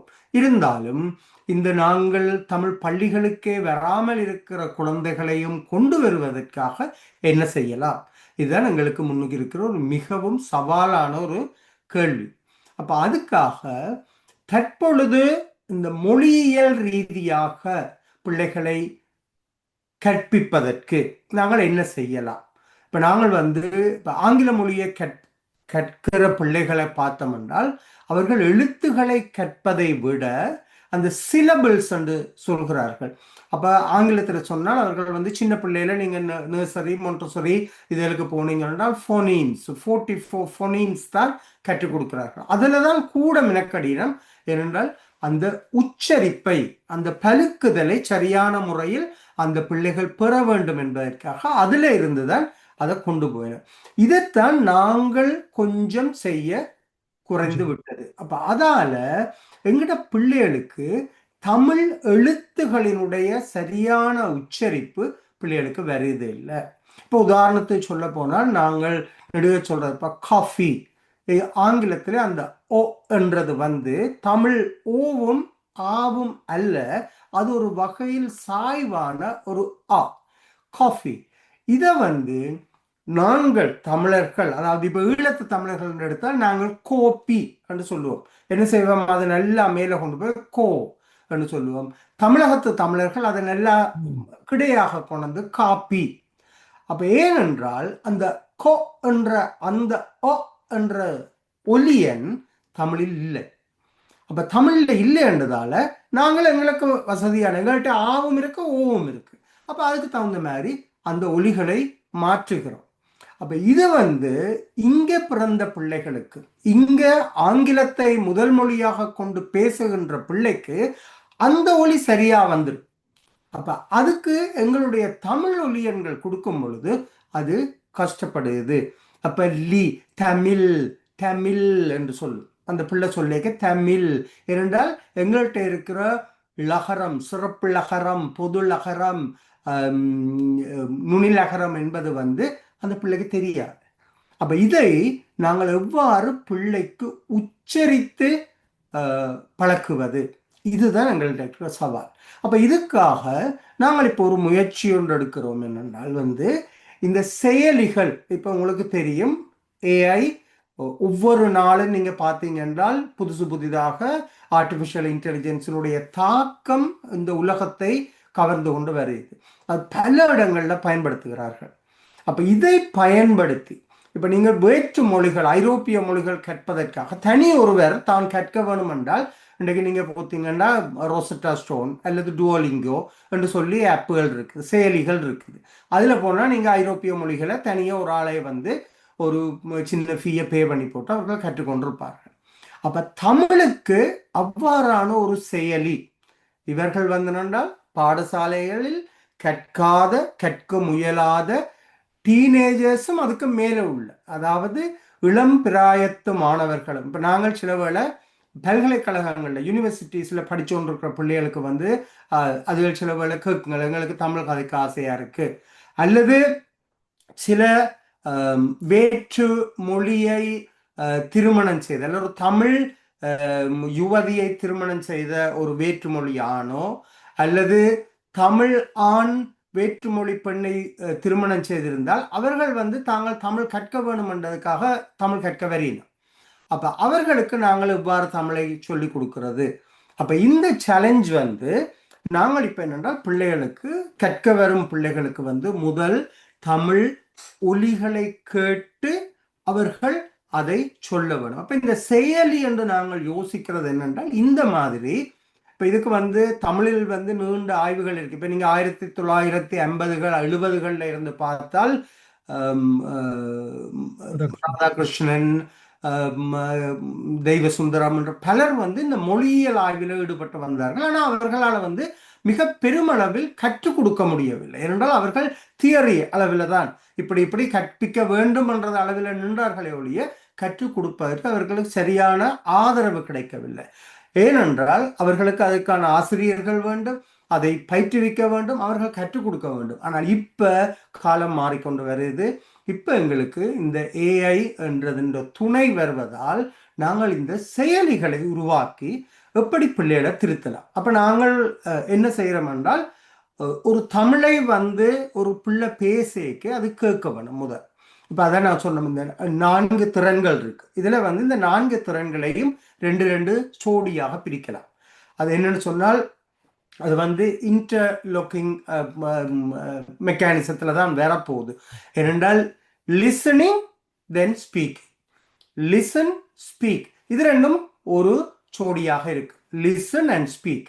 அப்ப கேட்பது, அப்ப அவருக்கு எழுத ஒன்றும் தேவையில்லை, அவர் கேட்பார், கேட்கிறத பேசுவார். அடுத்தது ரீட் அண்ட் ரைட். அப்ப இந்த ரீட் அண்ட் ரைட்டுக்கு நாங்கள் கூட முக்கியத்துவம் கொடுக்கறதால இந்த லிசன் அண்ட் ஸ்பீக்கை வந்து பிள்ளைகள் தவற விடுறதால இந்த பிள்ளைகளுக்கு பெரிய வகுப்புக்கு வர அவர்களுக்கு தமிழ் பேச முடியாம இருக்குது. அப்ப ஏன் நாங்கள் இதுக்கு போகணும் என்று தங்களை ஒதுக்கி கொள்கிறார்கள். அப்ப இதை வந்து நாங்கள் எவ்வாறு மேம்படுத்துவது? அப்ப இந்த பிள்ளை எவ்வாறு தமிழை கேட்கிறது என்றால், நாங்கள் இருக்கிற இடம் வேறு. இந்த பிள்ளை காலம் எழும்பினில இருந்து தமிழை பேசாது. இப்ப என்ன நடந்து கொண்டு இருக்குது? பெற்றோர்களை என்ன செய்யறோம்? நாங்கள் வீட்டுல ஆங்கிலம் கதைக்க தொடங்குறோம். காலம் எழும்பினில இருந்து பிள்ளைகிட்ட கேட்கறது, பிரஷ் பண்ணிட்டியா, காஃபி குடிச்சியா, பிரேக்ஃபாஸ்ட் எடுத்துட்டியா, புக்ஸ் எல்லாம் பேக் பண்ண. அதுல அரைவாசி ஆங்கிலம் தான் நாங்க பேசுவோம். பிள்ளை வந்து தமிழை பேச முனையாது. அப்ப இதை வந்து நாங்கள் என்ன செய்யணும்னா, பிள்ளைக்கு நிறைய தமிழ் கேட்கும். அப்ப பிள்ளை நிறைய செவி வழியாக கேட்பதைத்தான் பிள்ளை வாய் வழியாக கொண்டு வரலாம். அப்ப இதுக்கான முயற்சிகளை செய்து கொண்டிருக்கிறோம். அப்ப எங்களுக்கு என்னென்றால், இப்படியான அறிவரங்கங்கள் மூலம் நாங்கள் கேட்கறது வந்து இதற்கு உரியவர்கள், தொழில்நுட்ப உதவி செய்யக்கூடியவர்கள், இவர்கள் எங்களோட இணைந்து நாங்கள் இதை உருவாக்குறதுக்கு முயற்சி செய்ய வேணும். அப்ப இதுல வந்து நீண்ட காலம் கற்பித்தல், இதிலேயும் நான் ஒரு தேர்வு ஒருங்கிணைப்பாளர், தமிழ் மொழி பண்பாடு மரபுரிமை மேம்பாட்டு கூட்டணி என்னுடைய தேர்வு ஒருங்கிணைப்பாளராக இருக்கிறதால எங்கள்கிட்ட பல ஆயிரம் பிள்ளைகள் வந்து இன்றைக்கு தேர்வு எழுதினோம். நாளைக்கு அவர்களுக்கான தமிழ் தேர்வு இருக்குது. இருந்தாலும் இதை விட மிக பெருமளவான குழந்தைகள் இங்க வந்து தமிழை கற்காமல் இருக்கிறார்கள். அப்ப இவர்களுக்கு தேவையானதை நாங்கள் எப்படி கொண்டே கொடுக்கிறது. இப்ப இதுக்கு வந்து இந்த இந்த மொழியியல் மூலம் தமிழை கற்பிப்பது. இப்ப இதுல வந்து மிக பிரசித்தமான மொழியியலாளர் டேவிட் நுனான் என்று சொல்லி சில பேர் கேள்விப்பட்டிருப்பீங்க. அப்ப டேவிட் நுனான் வந்து அவர் பல புத்தகங்கள், பல வகையான ஆய்வுகளை இந்த மொழியியல் மூலம் எவ்வாறு கற்பிப்பது, அப்ப அசைகள் மூலம் மொழியை கற்பிப்பது. இப்ப நாங்கள் எல்லாம் இலக்கணத்துல படிச்சிருப்போம். இப்ப உயிரெழுத்துகளுக்கு ஒரு மாத்திரை, மெய் எழுத்துகளுக்கு அரை மாத்திரை, உயிர்மெய்கள் வந்து உயிரெழுத்தினுடைய மாத்திரை அளவு, இதெல்லாம் வந்து நாங்கள் தமிழ்ல கற்றிருக்கிறோம். ஆனால் இது வந்து நாங்கள் ஒருத்தரும் யோசிக்க இல்லை, ஏன் இந்த மாத்திரை எல்லாம் அத்தனை ஆயிரம் வருடங்களுக்கு முதல் எங்கள் இலக்கணத்துல வந்திருக்கின்றால் அவர்கள் அப்பவுமே ஒலி அடிப்படையில் தான் தமிழை யோசிச்சிருக்கிறார். தொல்காப்பியர் காலத்திலே அவர் இதை கொண்டு வந்துட்டார். ஆனா நாங்கள் வந்து இன்றைக்கு பயன்படுத்தும் பொழுது அது எல்லாத்தையும் தூக்கி வச்சுட்டோம், அதை பயன்படுத்துறதில்லை. நாங்கள் வந்து என்பது வந்து அரை மாத்திரை தான் இருக்கணும், அதை பயன்படுத்துறதில்லை. அப்ப அதுக்காக அசை வழியாக எப்படி பிள்ளைகளுக்கு மொழியை சொல்லிக் கொடுக்கலாம், அதை சொல்லிக் கொடுக்கும் பொழுது எவ்வளவு இலகுவாக அவர்கள் அதை கற்றுக்கொள்கிறார்கள் என்ற விடயங்கள் தான் வந்து இங்க பிரதானமாக இருக்குது. அப்ப நாங்கள் என்றால் இது தொடர்பாக நிறையவே பேசலாம். இருந்தாலும் நேர கட்டுப்பாடு கருதி நினைக்கிறேன் உங்களுடைய கேள்விகளுக்கும் இடம் இருக்கும். இப்ப எங்களுடைய இந்த கருத்து அரங்கத்தினுடைய முக்கியமான விடயமாக நான் சொல்ல விரும்புவது என்னென்றால், நாங்கள் எல்லோரும் பல பல வகையில் பல ஆசிரியர்கள் பல குழுக்கள் ஈடுபட்டு இந்த மொழியை கற்பிக்க முனைந்து கொண்டிருக்கிறோம். இருந்தாலும் எங்களுக்கு அது போதாம இருக்கு. அப்ப அந்த போதாக்குறையை அங்கு வெளியில நிற்கிற பிள்ளைகளுக்கு எவ்வாறு தமிழை கற்பிப்பது? ஆக தொடக்கத்துல அவர்கள் கேட்டு பேசட்டும், அவர்கள் தமிழை பேசுகிறார்களா? அப்ப பேச தொடங்குற பிள்ளை அந்த தமிழ் மொழியில் ஈர்க்கப்பட்டு வரும் பொழுது அது மேலும் தன்னை வளர்த்து கொள்ள வெளிக்கிடும். அப்ப வந்து அந்த பிள்ளைக்கு நாங்கள் கூட சொல்லிக் கொடுக்கலாம். அப்ப இந்த கருத்தோட நான் இப்போதைக்கு நிறைவு செய்யலாம் என்று நம்புகிறேன். நன்றி. நன்றி தேவரன் ஆசிரியர் அவர்களே. நிறைய விடயங்கள் சொல்லியிருக்கிறீங்கள். உண்மையில நாங்கள் இதுல சிவாப்பிள்ளை ஐயா சொன்ன விடயத்தில் ஒரு விஷயத்தை சொல்லி போட்டு, மற்ற அதே மாதிரி ரஞ்சனி ஆசிரியர் சொன்ன விடயத்திலையும் கொஞ்சம் காய்ச்சி நாங்கள் நேரடியாகவே கேள்விவதற்கு போவோம். இந்த சிவாப்பிள்ளை ஐயா நீங்கள் சொன்ன நீங்கள் தானே இந்த யூகாஸ், இங்கே இங்கிலாந்தை பொறுத்தவரை, ஐக்கிய ராஜ்யத்தை பொறுத்தவரை இந்த யூகாஸ் நடைமுறை உண்மையிலே அது வந்து பிள்ளைகளை பொறுத்தவரையிலையும் பெற்றார்களை பொறுத்தவரையிலையும் அது ஒரு சரியான ஒரு தூண்டுகோல். நல்ல முயற்சிகள் எடுப்பார்கள். இப்போ அந்த யூகாஸ் பாயிண்ட் வாரத்துக்கு ஒரு அமைப்பு ரீதியா ஏதாவது முயற்சிகள் செய்ததா? அப்போ ஒரு ஒரு ஒரு ஒரு குரூப் ஒன்றை ஃபார்ம் பண்ணி ஒரு காலத்தை திட்டமிட்டு ஒரு 3 வருஷ ப்ராஜெக்டோ என்னொன்று சொல்லி ஒரு காலத்தை திட்டமிட்டு வளவாளர்களை இணைச்சு இது கட்டாயம் கொண்டு வந்து ஆகணும்னு சொல்லி அப்படியான வேலை திட்டங்கள் நடந்ததா?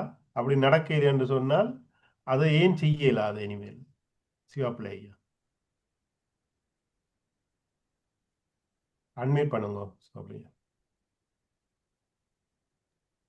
இந்த முயற்சி நடந்து கொண்டே இருக்கிறது. அசோசியேஷன் ஆஃப் லாங்குவேஜ் லேர்னிங் என்ற அமைப்பு இருக்கிறது. அதில் சமூக மொழிகள் எல்லாத்தையும் எடுத்து ஒரு சில மொழிகளுக்கு முயற்சி செய்து கொண்டிருக்கிறார்கள். இது ஒரு டீம் பேக்க நாங்கள் குழுவை நான் இப்போ தனிப்பட்ட முறையில் நான் போய் கொண்டிருக்கிறேன். இதுக்காக நான் சேர்ந்து செய்வோமா இருந்தால் எஸ் அதுக்கு பயிற்சி உண்டாகும்.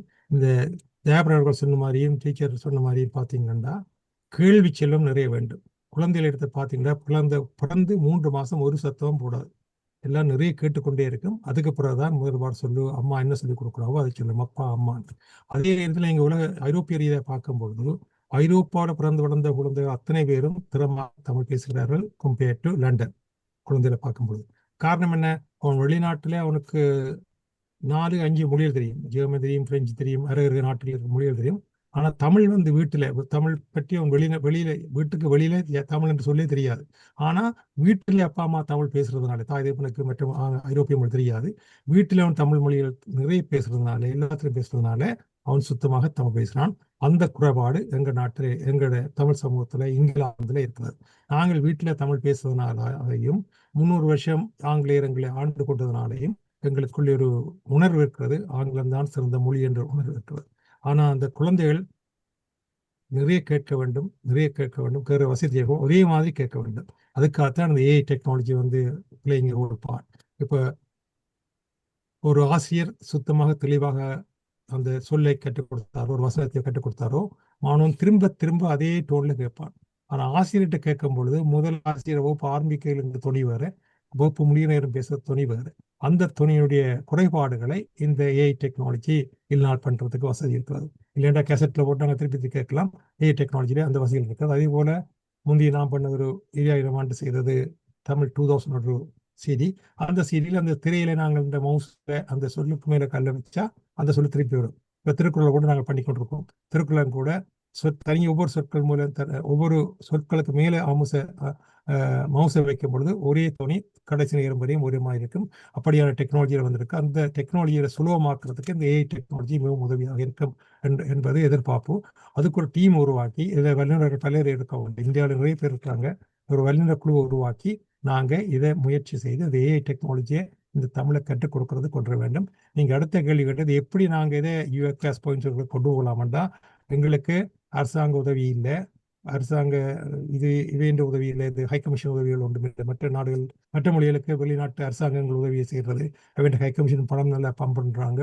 அப்போ அதனால அவர்களுக்கு சுலபமாக செய்யக்கூடியதாக இருக்குது. ஆனால் தமிழுக்கு ஒரு இடத்தை எங்களால் உருவாக்க முடியாத இருக்கிறது காரணம் வந்து நிதி பற்றாக்குறை. ஆய்வாளர்கள் அதை ஆர்வம் காட்டுவதில்லை. ஒரு டீம் ஒர்க்காக நாங்கள் செய்வோமா இருந்தால் கண்டிப்பாக இதை யூகாஸ் பாயிண்ட் எடுக்கிற நிலைக்கு கொண்டு வர முடியும்.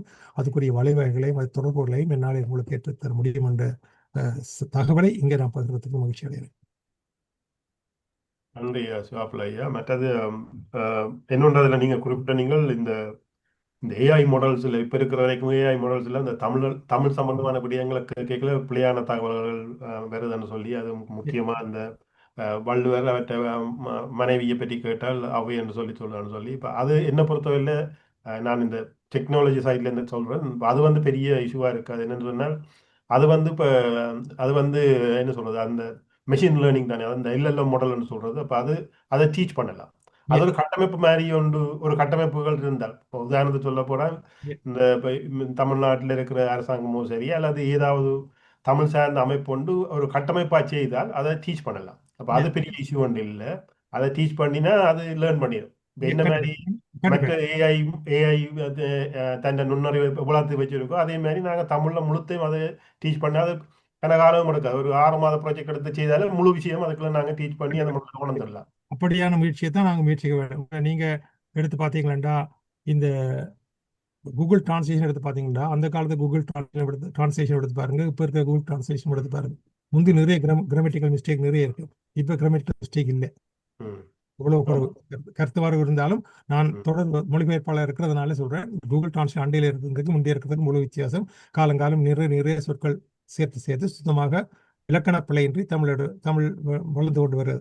அதுபோல இதை செய்ய வேண்டும் என்பது என்னுடைய ஆர்வம்.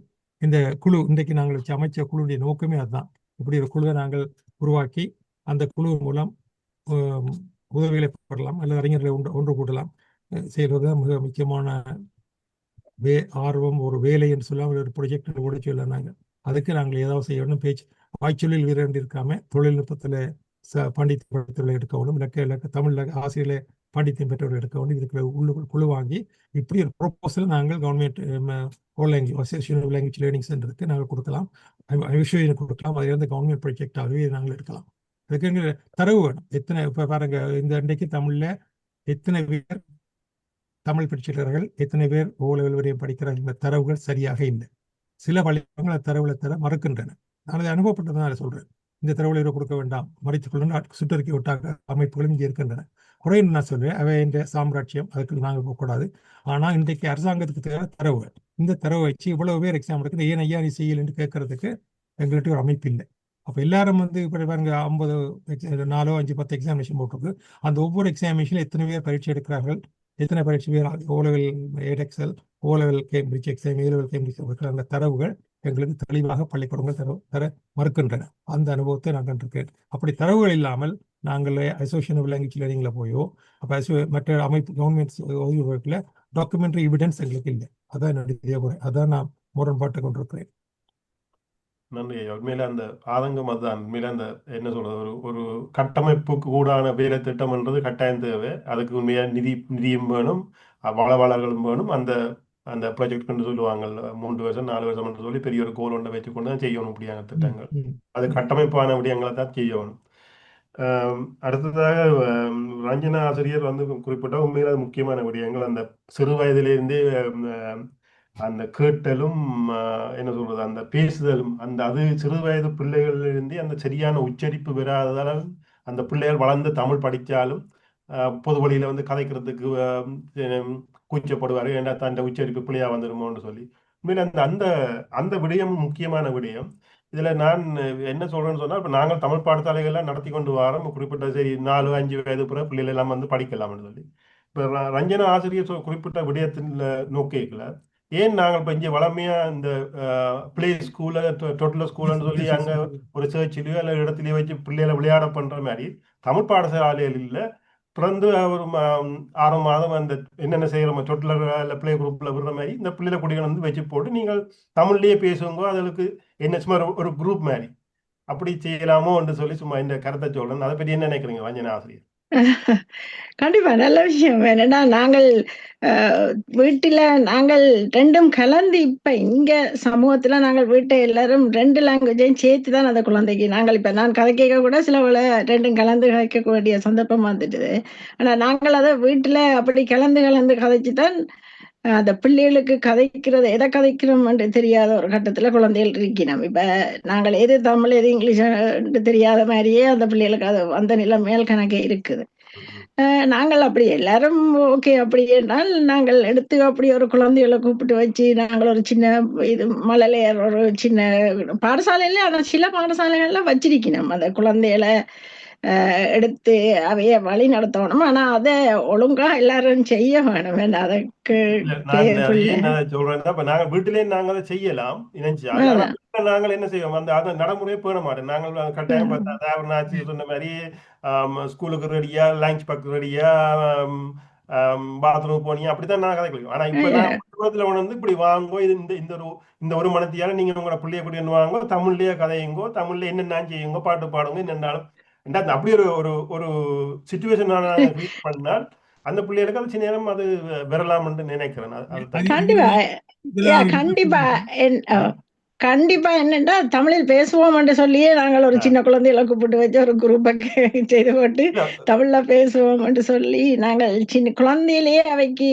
ஆனா என்னன்னா சிலவளை ஸ்கூல்ல சிலவளை சொல்ல பாப்பினா நீங்க 2 லாங்குவேஜையும் அந்த குழந்தைக்கு சிலவளை கொடுக்கறது கஷ்டமா இருக்கும் இல்லையா? குழந்தை சிலவளை நான் தான் ஆங்கிலத்தை கதைக்கிறதா தமிழை கதைக்கிறதா எது கதைக்கிறேன்ற சிலவளை கஷ்டப்படுற மாதிரி ஒரு இருக்கு. இல்ல எந்த அனுபவத்துல சொல்ல எந்த பிள்ளைகள் 3 பிள்ளைகள் அந்த அநேகமான சின்ன வயதுல எல்லாம் அவன் சொல்லினா நீங்க சாப்பாடுனா என்னத்தையும் கொடுங்க, உங்களோட மொழியில என்னத்தையும் கொடுங்க, கதைக்கட்டும் பிள்ளை முதல்ல சொல்லி அந்த அந்த இல்ல அது உண்மைதான். என்னன்னா நாங்க இப்ப கிச்சனுக்கு ரைஸருக்கு போய் சாப்பிடுங்க சொல்றோம், நாங்கள்லாம் சொல்றோம் அதை. அப்ப அதுகள் எல்லாத்தையும் தவிர்த்து கொண்டு நாங்கள் இப்படி ஒன்ற தொடங்கி அந்த குழந்தைகளோட ஒரு அரை மணித்தியாலம் இல்ல 1 மணித்தியாலம் நாங்கள் தமிழ்ல தான் எல்லாரும் பேசுவோம் என்று சொல்லி அந்த சின்ன சின்ன வேர்ட்ஸ் அந்த பிள்ளைக்கு அந்த நாக்கை நாங்கள் வளைக்கிறதுக்கு தமிழ் சம்பந்தமா வளைக்கிறதுக்கு நாங்கள் செய்தோம்னா நல்ல விஷயம் அது. அது செய்யலாம், செய்யக்கூடாதுன்னு இல்லை, செய்தான் நல்லா. அதை பற்றி யோசிப்போம். என்ன தேவரன் ஆசிரியர் எடுத்துக்கொள்ளுங்க கவனத்துல. அடுத்ததாக தேவரன் ஆசிரியர் சொன்ன விடயத்திலையும் ஒரு முக்கியமான இந்த ஆப்புகளை பற்றி சொன்னார். உண்மையில அதான் இந்த கட்டாயம் இந்த ஏஐயோட நாங்கள் எவ்வளவு கெதியா நாங்கள் தமிழை கொண்டு போறோமோ அவ்வளவு கெதியா நாங்கள் இந்த பிள்ளைகளை ஓரளவு கொண்டுடலாம்னு நினைக்கிறேன். அந்த அது சரியான அந்த குரோத் உங்களுக்கு தெரியும், அது இந்த வளர்ச்சி சரியான அபரிதமான வளர்ச்சியில போய் கொண்டிருக்குது. அப்ப அவர் சொன்ன விடயங்கள்லாம் உண்மையில அந்த வளவாளர்களை உள்ளுக்கு எடுத்து தமிழ் சார்ந்த விடயங்கள் அதுக்குள்ள கொண்டு போகணும். அதான் நான் இதில் சொல்ல வரேன். நாங்கள் இதுல சாரி சார்ஸ், இந்த டீச்சர் சொல்லியிருந்தா மலையேற போடணும்னு நாங்கள் ஒரு வகுப்பு ஆரம்பிச்சோம். பெற்றோரும் மலையில முடியல, ஒரு 6 மாச குழந்தை 3 மாச குழந்தை அங்க போய் பார்த்து குழந்தைகள் தங்கடுவாடு, அம்மா தங்கடுவாடு. நான் திரும்ப சொல்லியிருந்தேன், அம்மா பேசுங்க, அவங்க வீட்டு கதையை பேசுறாங்க. அப்படியா சூழ்நிலை எங்க தமிழ் பள்ளிக்கூட நடக்குது. என்ன மக்களுடைய பள்ளிக்கூடம் தானே, மக்கள் தானே பள்ளிக்கூடத்தை வச்சிருக்கோம். அப்ப ஆசிரியர் தலைமாசிரியர் சொல்றதை கேட்கறதுக்கோ இல்ல நிர்வாகத்தினர் சொல்றதையோ கேட்கறதுக்கு தயாரா இல்லை.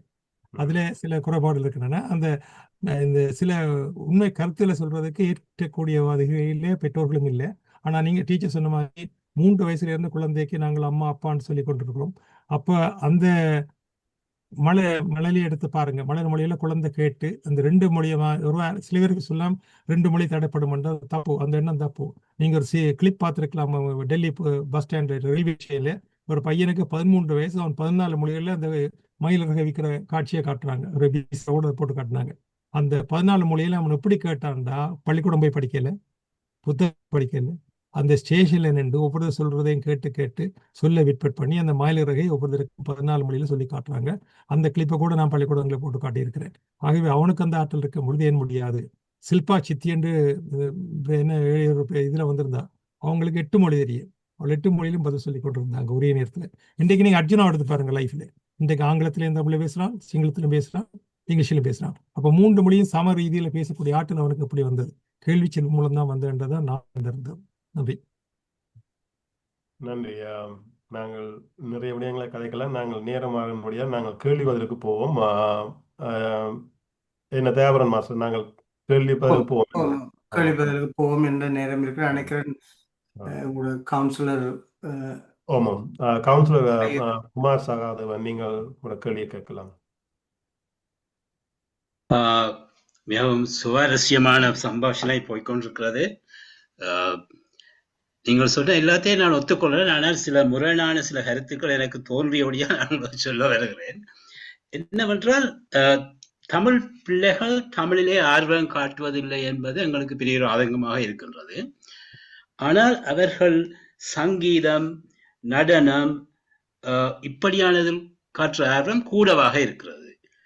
அதனால் நான் யோசிக்கலாம் என்னென்றால், எங்கட இந்த சங்கீதம் படிப்பிக்கும் ஆசிரியர்கள், சங்கீதம் நாட்டியம் படிப்பிக்கும் ஆசிரியர்கள், அவர்கள் மூலமாக நாங்கள் தமிழை பிள்ளைகளுக்கு புகுத்த முடியும் என்றால் அதுல நாங்கள் கொஞ்சம் வெற்றி காண முடியும் என்று நான் எண்ணுகிறேன். ஏனென்றால் என்னுடைய மகள் அவளுக்கு இப்ப திருமணமாகி பிள்ளைகள் எல்லாம் இருக்குது. அவள் குழந்தை பிள்ளையா இருக்கும் பொழுது அவள் ஆங்கிலத்திலே தான் இந்த மியூசிக் நோட்ஸ் எல்லாம் எழுதி பாடமாக்கி அந்த சோதனைகள் எல்லாம் எடுத்தவ. தமிழே எழுத இல்லை. ஓகே, அதை நாங்கள் விட்டப்பட நாங்கள் தமிழை வழியா படிச்சிருக்க வேண்டும். ஆனால் இந்த நாட்டில இப்படியான சூழ்நிலையில கன பேரண்ட்ஸுக்கு அது கொஞ்சம் டிஃபிகல்ட், சரியான கஷ்டமா தான் இருக்கிறது தமிழ பிள்ளைகளுக்கு படிப்பிக்கிறது. இப்ப நானெல்லாம் மார்னிங் ஒரு 6 மணிக்கு வேலைக்கு போனால் இரவு 10 மணியா போகும் சில சமயங்களில் வருவதற்கு. அப்ப எங்களுக்கு என்னுடைய மனைவிதான் அவையெல்லாம் பார்க்கணும், எல்லாரோடும் செய்யணும். அப்படியான சந்தர்ப்பங்கள் இருந்தபடியா தமிழ் படிப்பதற்கு எல்லாம் சந்தர்ப்பம் கொஞ்சம் குறைவாக இருந்தது. ஆனால் இந்த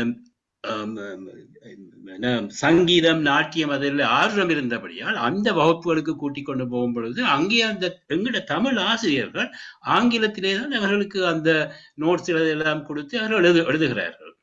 உண்மையா அந்த நாட்டியம், சங்கீதம் படிப்பிக்கும் ஆசிரியர்கள் கூடிய அக்கறை காட்டினால் குழந்தைகளுக்கு முதலில் தமிழை படிச்சு கொண்டு வாருங்கள், அது வந்த பிறகுதான் நீங்கள் என்னட்ட சங்கீதம் படிக்கலாம், நாட்டியம் படிக்கலாம் என்று ஒரு கண்டிஷனை போட்டிருந்தால் சில வேளை எங்கட தமிழ் பிள்ளைகள் இப்ப எங்கட பிள்ளைகள் இந்த சங்கீதத்திலும் நாட்டியத்திலும் அபார திறமையாக செய்கிறார்கள். ஆனால் அவர்களுக்கு தமிழ் தெரியாது. அநேகமான பிள்ளைகள் எடுத்து பார்த்தீங்கன்னா ஆங்கிலத்தில் தான் இந்த நோட்ஸ் எல்லாம் எழுதி இருப்பார்கள். ஸோ அதை நாங்கள் முதல் திருத்தினோமோ என்றால் எங்கட இனிவார பிள்ளைகளாவது தமிழை கற்று சங்கீதத்தையும் நாட்டியத்தையும் கற்றால் நாங்கள் தமிழை வளர்க்க முடியும் என்று என்னுடைய ஒரு தாழ்மையான அபிப்பிராயத்தை உங்களுக்கு சொல்ல விரும்புகிறேன். நன்றி. இதுக்கு ஒரு பேசலாமா? நான் ஒரு விஷயம் சொல்லலாமா? ஐயா சாதாரண சொன்னது வந்து கிராஸ் கரிக்குலம் ஃப்ரேம்வொர்க்னு சொல்லுவாங்க. இது இந்த நாட்டில் இருக்கிறது. தமிழ் படிப்பிக்கும் ஆசிரியர், மியூசிக் மாஸ்டரோ, டான்ஸ் வாத்தியாரோ தமிழை டான்ஸை கற்றுக்கொள்ளும் பொழுது அதனுடைய கருத்துக்களை ஆசிரியர் விளங்கப்படுத்த வேண்டும், தமிழ் ஆசிரியர் விளங்கப்படுத்த வேண்டும். அவர் என்ன பாட்டை கற்றுக் கொடுக்குறாவோ அந்த பாட்டின் அர்த்தத்தை தமிழ் ஆசிரியரோ அல்ல டான்ஸ் வாத்தியாரோ கற்றுக் கொடுக்கலாம். இல்லையண்டா சிறிய இடத்துல குழந்தை சிரிக்கும், வளர்ந்த இடத்துல எல்லாம் பாட்டு நின்றுண்டா எல்லாம் போயிடும். ஆகவே அந்த குழந்தைகளுக்கு ரெண்டையும் சேர்த்து கற்றுக் கொடுக்கும். ஒரு இன்றைக்கு தமிழ் பாட்டு எடுத்தோம்னா அந்த பாட்டின் அர்த்தத்தையும் விளக்கத்தையும் குழந்தைக்கு தெளிவாக கொடுத்து அதே நேரத்தில் எழுத வாசிக்க பழக்கி போட்டு டான்ஸ் செய்வது வேறு சொன்ன மாதிரி சொன்ன மாதிரி கிராஸ் கரிக்குலம் ஃப்ரேம்வொர்க் அதை சொல்லுவாங்க. 2 மொழிகளையும் சேர்த்து பண்ண முடியும். அப்படி நடந்திருக்கிறது. சில ப்ராஜெக்ட் நாங்கள் செய்திருக்கிறோம், அதில் சக்ஸஸ் அடிச்சிருக்கிறோம். ஆனால் எல்லோரும் அதை செய்வார்கள்ன்றது கேள்விக்குறி. அதை தான் ஊக்கப்படுத்த வேண்டும். சாதவனுடைய முன்மொழிவுக்கு நான் வாழ்த்து கூறுகிறேன். நன்றி சாதவன். நன்றி. நீங்கள் பார்வையாளர்கள் நீங்கள் உங்களோட கேள்வியை நேரம் கேட்கலாம். கேள்வி கேட்கறா கை உயர்த்தலாம், நீங்கள் நேரம் கேட்கணும். இல்லைன்னா சட்லேயும் போடலாம். இதில் சட்டில் கேள்வி என்று இல்லை, இல்லை கருத்துக்கள் மாதிரி போட்டிருக்கணும்.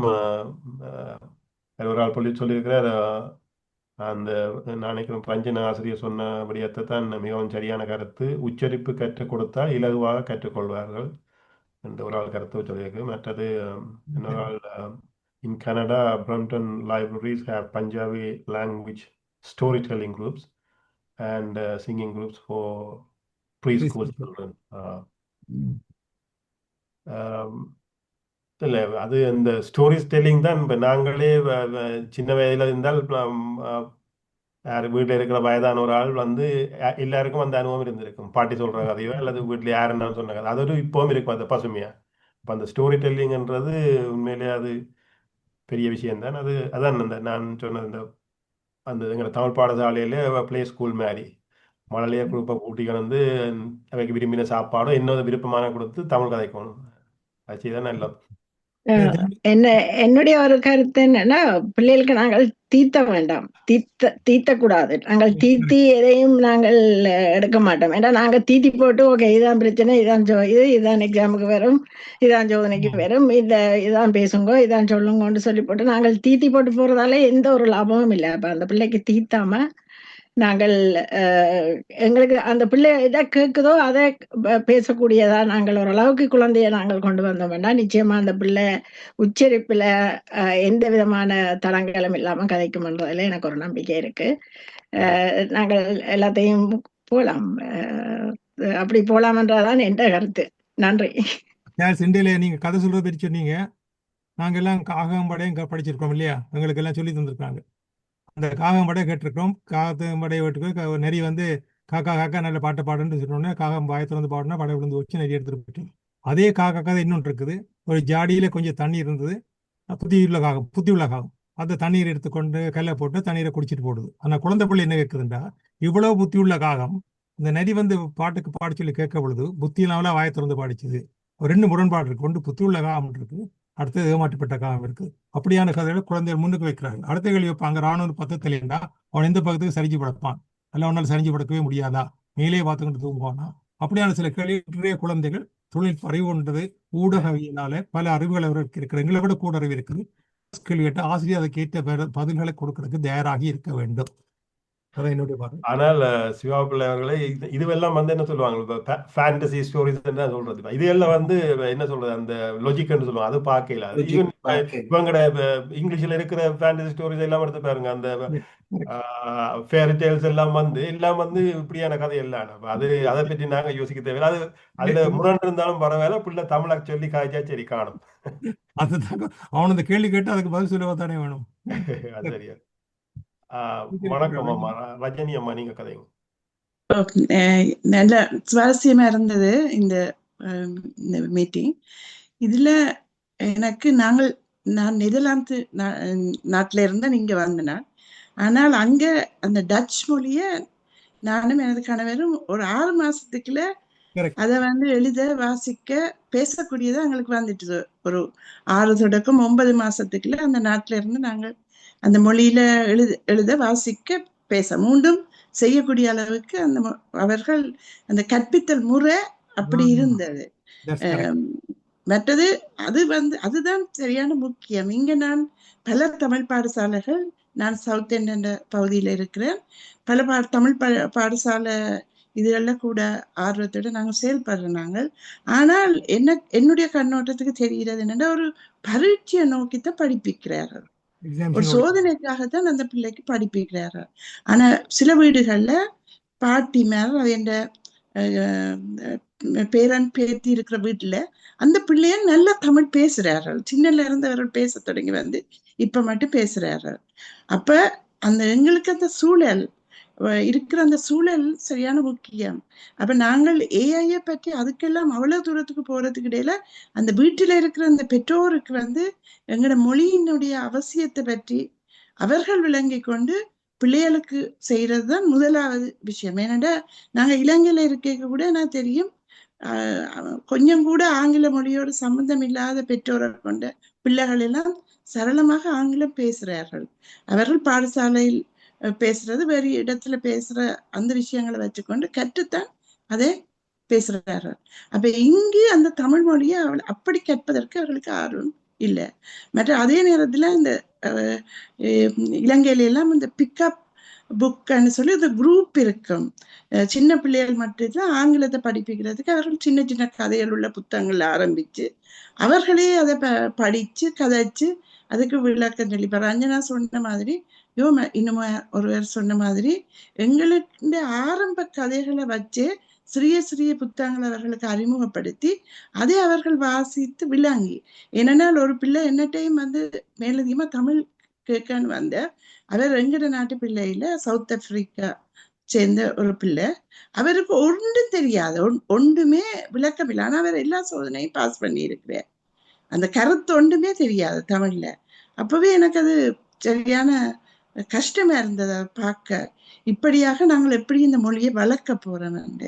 அப்ப நாங்கள் இந்த சின்ன சின்ன புத்தகங்கள், அந்த குரூப் மேலதிகமா நீங்க சொன்ன மாதிரி அந்த பள்ளிக்கூடத்துல போற அந்த 3 மணித்தியாலும் அந்த பிள்ளைகள் அதை விரும்பி படிக்கிறதுக்கு, இப்ப அவர்களுக்கு இந்த தமிழ் மொழி என்னத்துக்கு பயன்பட போகுதுன்னு அவர்கள் விரும்பி படிப்பார்கள். அப்ப ஒன்றில் அந்த கற்றல் முறை இருக்கணும், அல்லது மேலதிகமான ஏதாவது ஒரு ஊக்குவிப்பு இருக்கணும், அல்லது அப்படி ஏதாவது ஒன்று இருந்தால்தான் அவர்கள் அதை விரும்பி படிக்கக்கூடிய வகையில பற்றி நாங்கள் சிந்திக்க வேண்டும் என்றுதான் இதை நாங்கள் செய்து அவர்களை விரும்பி கற்க வைக்க முடியும் என்றதை பற்றித்தான் நாங்கள் கூட கவனிக்க வேண்டும் என்று நான் கருதுறேன். நன்றி. நன்றி. நான் சில கருத்துகள் என்னன்னா, முதலாவது ஆங்கிலம் ஊர்ல படிக்கிறதையும் இங்க தமிழ் படிக்கிறதையும் நாங்க ஒப்பிடலாது. ஏனென்றா அங்க சூழல் இல்லாட்டியும் ஆங்கிலம்ன்றது ஒரு தொழில்முறை கல்வியாக வந்துட்டு, அதாவது ஆங்கிலம் படிச்சாதான் நீ வேலைக்கு போகலாம், ஆங்கிலம் படிச்சாதான் வெளிநாட்டுக்கு போகலாம், ஆங்கிலம் படிச்சா ஆங்கிலம் என்பது ஒரு தொழில்முறை கல்வியானது உலகம் முழுக்க. இப்ப தமிழ் அப்படி இல்லை. தமிழ் படிச்சா வேலைக்கு போகலாம், தமிழ் படிச்சா உனக்கு இந்த உத்தியோகம் கிடைக்கும்னு சொல்லி எங்கேயும் யாரும் சொல்றதில்லை. அதனால அப்பா அம்மாவும் அதுல ஆர்வம் எடுக்கிறதில்லை. அப்ப அப்பா அம்மான்றது நீங்க சொன்னது ஒரு முக்கியமான விஷயம். தாய் தகப்பன் என்பவர்கள் அவர்கள் தான் அடிப்படையில். இந்த முதல் மொழி தாய்மொழி என்றது இன்றைக்கு ஏன் நாங்கள் தாய்மொழி தமிழாக கொண்ட குடும்பத்தில் இருக்கிற பிள்ளைக்கு முதல் மொழி ஏன் ஆங்கிலமாக வருது என்றால் தாய் தகப்பன் அதுக்கு முக்கியத்துவம் கொடுக்குறதில்லை. இந்த அப்பா அம்மா முக்கியத்துவம் கொடுத்தால் நாங்கள் இவ்வாறான செயல்களுக்கெல்லாம் போய் தேட வேண்டிய தேவையே வராது. நாங்கள் கடந்த 40 வருடங்களாக இதுல முக்கியத்துவமா பிள்ளைகளுடைய பெற்றோர்களோட பேசிக்கொண்டிருக்கிறோம். கதைங்கோ, தமிழ்ல பேசுங்கோ. நீங்க சொன்னது உண்மை. எங்களோட வீட்டுல எந்தெந்த குடும்பங்களினுடைய பெற்றோர்கள் வீட்டில் பிள்ளைகளுடன் தனித்தமிழில் பேசுகிறார்களோ அந்த பிள்ளைகள் மிக விரைவாக தமிழை கற்றுக்கொள்ளுது. ஆனா பெற்றோர்கள் ஆங்கிலம் கதைக்கிற வீட்டுல அந்த பிள்ளைக்கு அந்த அத்தியாவசியம் விளங்குது இல்லை. பெற்றோர்களும் இந்த தமிழை படிச்சு என்ன செய்ய போற நீ. அப்ப இந்த மன நிலைமை மாறும். இப்போ இதில் எனக்கு அந்த நெல்சன் மண்டேலான்ற ஒரு கூற்றொண்டு அது அநேகமாக இங்கே மொழி கற்பிக்கிற புத்தகங்கள் எல்லாத்துலேயும் பார்த்தீங்கன்னா முதல் போட்டிருப்பாங்க. அவர் ஆங்கிலத்தில் தான் சொல்லியிருப்பேன், நான் அதை தமிழில் சொல்கிறேன். ஒருவனுக்கு அவனுக்கு தெரிந்த மொழிகளில் பேசும் பொழுது அந்த மொழியை அவருக்கு தலையில போய் சேரும். ஆனால் அவனுடைய தாய்மொழியில் பேசினால் அது அவனுடைய இருதயத்தை போய் தொடும். இது இன்று ஆங்கிலம் கற்பிக்கிற, பிரெஞ்சு கற்பிக்கிற, ஜெர்மன் கற்பிக்கிற எல்லாரும் அது ஒரு மோட்டோவா நெல்சன் மண்டேலாண்ட மோட்டோன்னு சொல்லி போட்டு கொண்டு போயினேன். என்ன நீங்க மதர் டங் உங்களோட நாட்டு. இப்ப நீங்கள் இந்த இவர் சொல்லியிருந்தார் இந்த பிள்ளைகளை கொண்டு பிளே குரூப்புகளை என்றது. இப்ப நான் கற்பிக்கிற அந்த பில்டிங்ல சீன பிள்ளைகள் அப்படி செய்யணும். சைனீஸ் அவர்கள் ஒவ்வொரு கிழமையும் அங்க கொண்டு அவையில் என்ன செய்யணும்னா விளையாட்டுகள் நூடாக. ஆனா அங்க இருக்கிற எல்லாருமே மெண்டரின் மட்டும்தான் கதைக்கும். அவர்கள் வேற ஆங்கிலம் கதைக்க மாட்டோம். அங்க இருக்கிற பெற்றோர்கள், உதவியாளர்கள் அனைவருமே தனி மெண்டரின் தான் கதைக்கணும். அந்த பிள்ளைகள் விளையாடுதுகள், ஆனா தனி மெண்டரின் மட்டும்தான் இருக்கும். அங்க அவர்கள் எந்த இலக்கணமும் கற்றுக் கொடுக்கறதில்லை, ஒன்றும் கொடுக்கல. இப்படியான விடயங்களை நாங்களும் கண்டிப்பாக நாங்கள் இந்த பாடசாலைகள் வழியை ஊக்குவிப்பது, தொடர்ச்சியாக தமிழை கற்றுக் கொடுப்பதற்கு. அடுத்தது இந்த கவுன்சிலர் சொல்லியிருந்த ஒரு கருத்து, அதாவது இந்த இங்கிலீஷில் எழுதி படிப்பிக்கணும். அது உண்மை. அது ஏனென்றால் இங்க நிறைய நான் குற்றம் சொல்றேன், இதில் யாராவது நாட்டிய ஆசிரியர்கள் இருந்தால் அதை எடுத்துக்கொள்ளாதீங்கோ. பொதுவாகவே 80% மேற்பட்ட அல்லது 90% மேற்பட்ட இந்த பரதநாட்டியம் கற்றுக் கொடுக்கும் ஆசிரியர்கள் ஆங்கிலத்தில் தான் அந்த நோட்ஸை கொடுக்கணும். அது பிள்ளை எழுதுற இல்லை, அதை கொடுக்கறதே ஆங்கிலத்தில் தான் கொடுக்கணும். நீங்க பாத்தீங்கன்னா ஒரு பரதநாட்டிய அரங்கேற்றத்துக்கு போனால் அந்த பரதநாட்டிய அரங்கேற்றத்தில் அவர்கள் ஆடுகின்ற விடயம் தொடர்பாக ஆங்கிலத்தில் தான் பிள்ளை விளங்கப்படுத்துது. அந்த பிள்ளை ஆங்கிலத்தில் விளங்கப்படுத்தி போடுவாங்க. அது ஒரு தமிழ் நாட்டியத்தை அவர்கள் ஆங்கிலத்தில், அப்படியான ஒரு நிலைமையை நோக்கி சமூகம் போய்கொண்டிருக்குது. அடுத்தது மேடையை அவர்களுக்கு காட்டுறது. நீ டான்ஸ் படிச்சா ப்ரோக்ராம் செய்யலாம், டான்ஸ் படிச்சா ப்ரோக்ராம்ல டான்ஸ் ஆடலாம், மியூசிக் படிச்சா இங்க போய் பாடலாம். ஆனா நீ தமிழை படிச்சு எங்க கதைக்க போற? நீ பேசுவதற்கான இடம் இல்லை. ஆனால் நாங்கள் இயல், இசை, நாடகம் என்ற மூலம் தமிழை கொண்டு வருவதற்கு எங்களால் என்ற அளவு முயற்சியில் எடுக்க வேணும். இப்ப இதுல சொல்றாக்கள் எல்லாரும் ஒன்று சேர கரம் கொடுத்தீங்க என்றால் அதுக்கான வெற்றியை நோக்கி நாங்கள் செல்லலாம். நன்றி. வணக்கம். ஒரு மிகவும் அத்தியாவசியமான, அதே வேளையில சுவாரஸ்யமான, பல அனுபவம் மிக்க தமிழ் அறிஞர்கள், ஆதரவாளர்கள், ஆசிரியர்கள் என்று எல்லாரும் கூடியிருக்கிறீங்க. உங்கள் அனைவரையும் சந்தித்ததில் நன்றி. நான் ஒரு ஆசிரியை. அதில் ஒரு ஆசிரியர் என்ற முறையில் ஒரு சில சின்ன விஷயங்களை தாழ்மையாக சொல்லலாம் என்று நினைக்கிறேன். ஏனென்று சொன்னால், நான் நினைக்கிறேன் ரஞ்சனாக்கா நீங்கள் தான் சொன்னீங்கள், சில வேளை ஆசிரியர்கள் பாடசாலையில தமிழ்ல வீட்டுல கதைக்கிறத விரும்ப மாட்டினமோ தெரியல, சின்ன வயதுல இருந்தண்டு. அப்படி அல்ல. நாங்கள் பாடசாலையில, நான் ஒரு அரசு பாடசாலையில வகுப்பாசிரியாக இருக்கிறேன். நாங்கள் என்னுடைய மகன் பாடசாலையில் கல்வி கற்ற காலத்துல அப்படியான ஒரு கதையே ஒரு ஏஎல் டீச்சர் எங்களுக்கு அறிவுறுத்தினார்.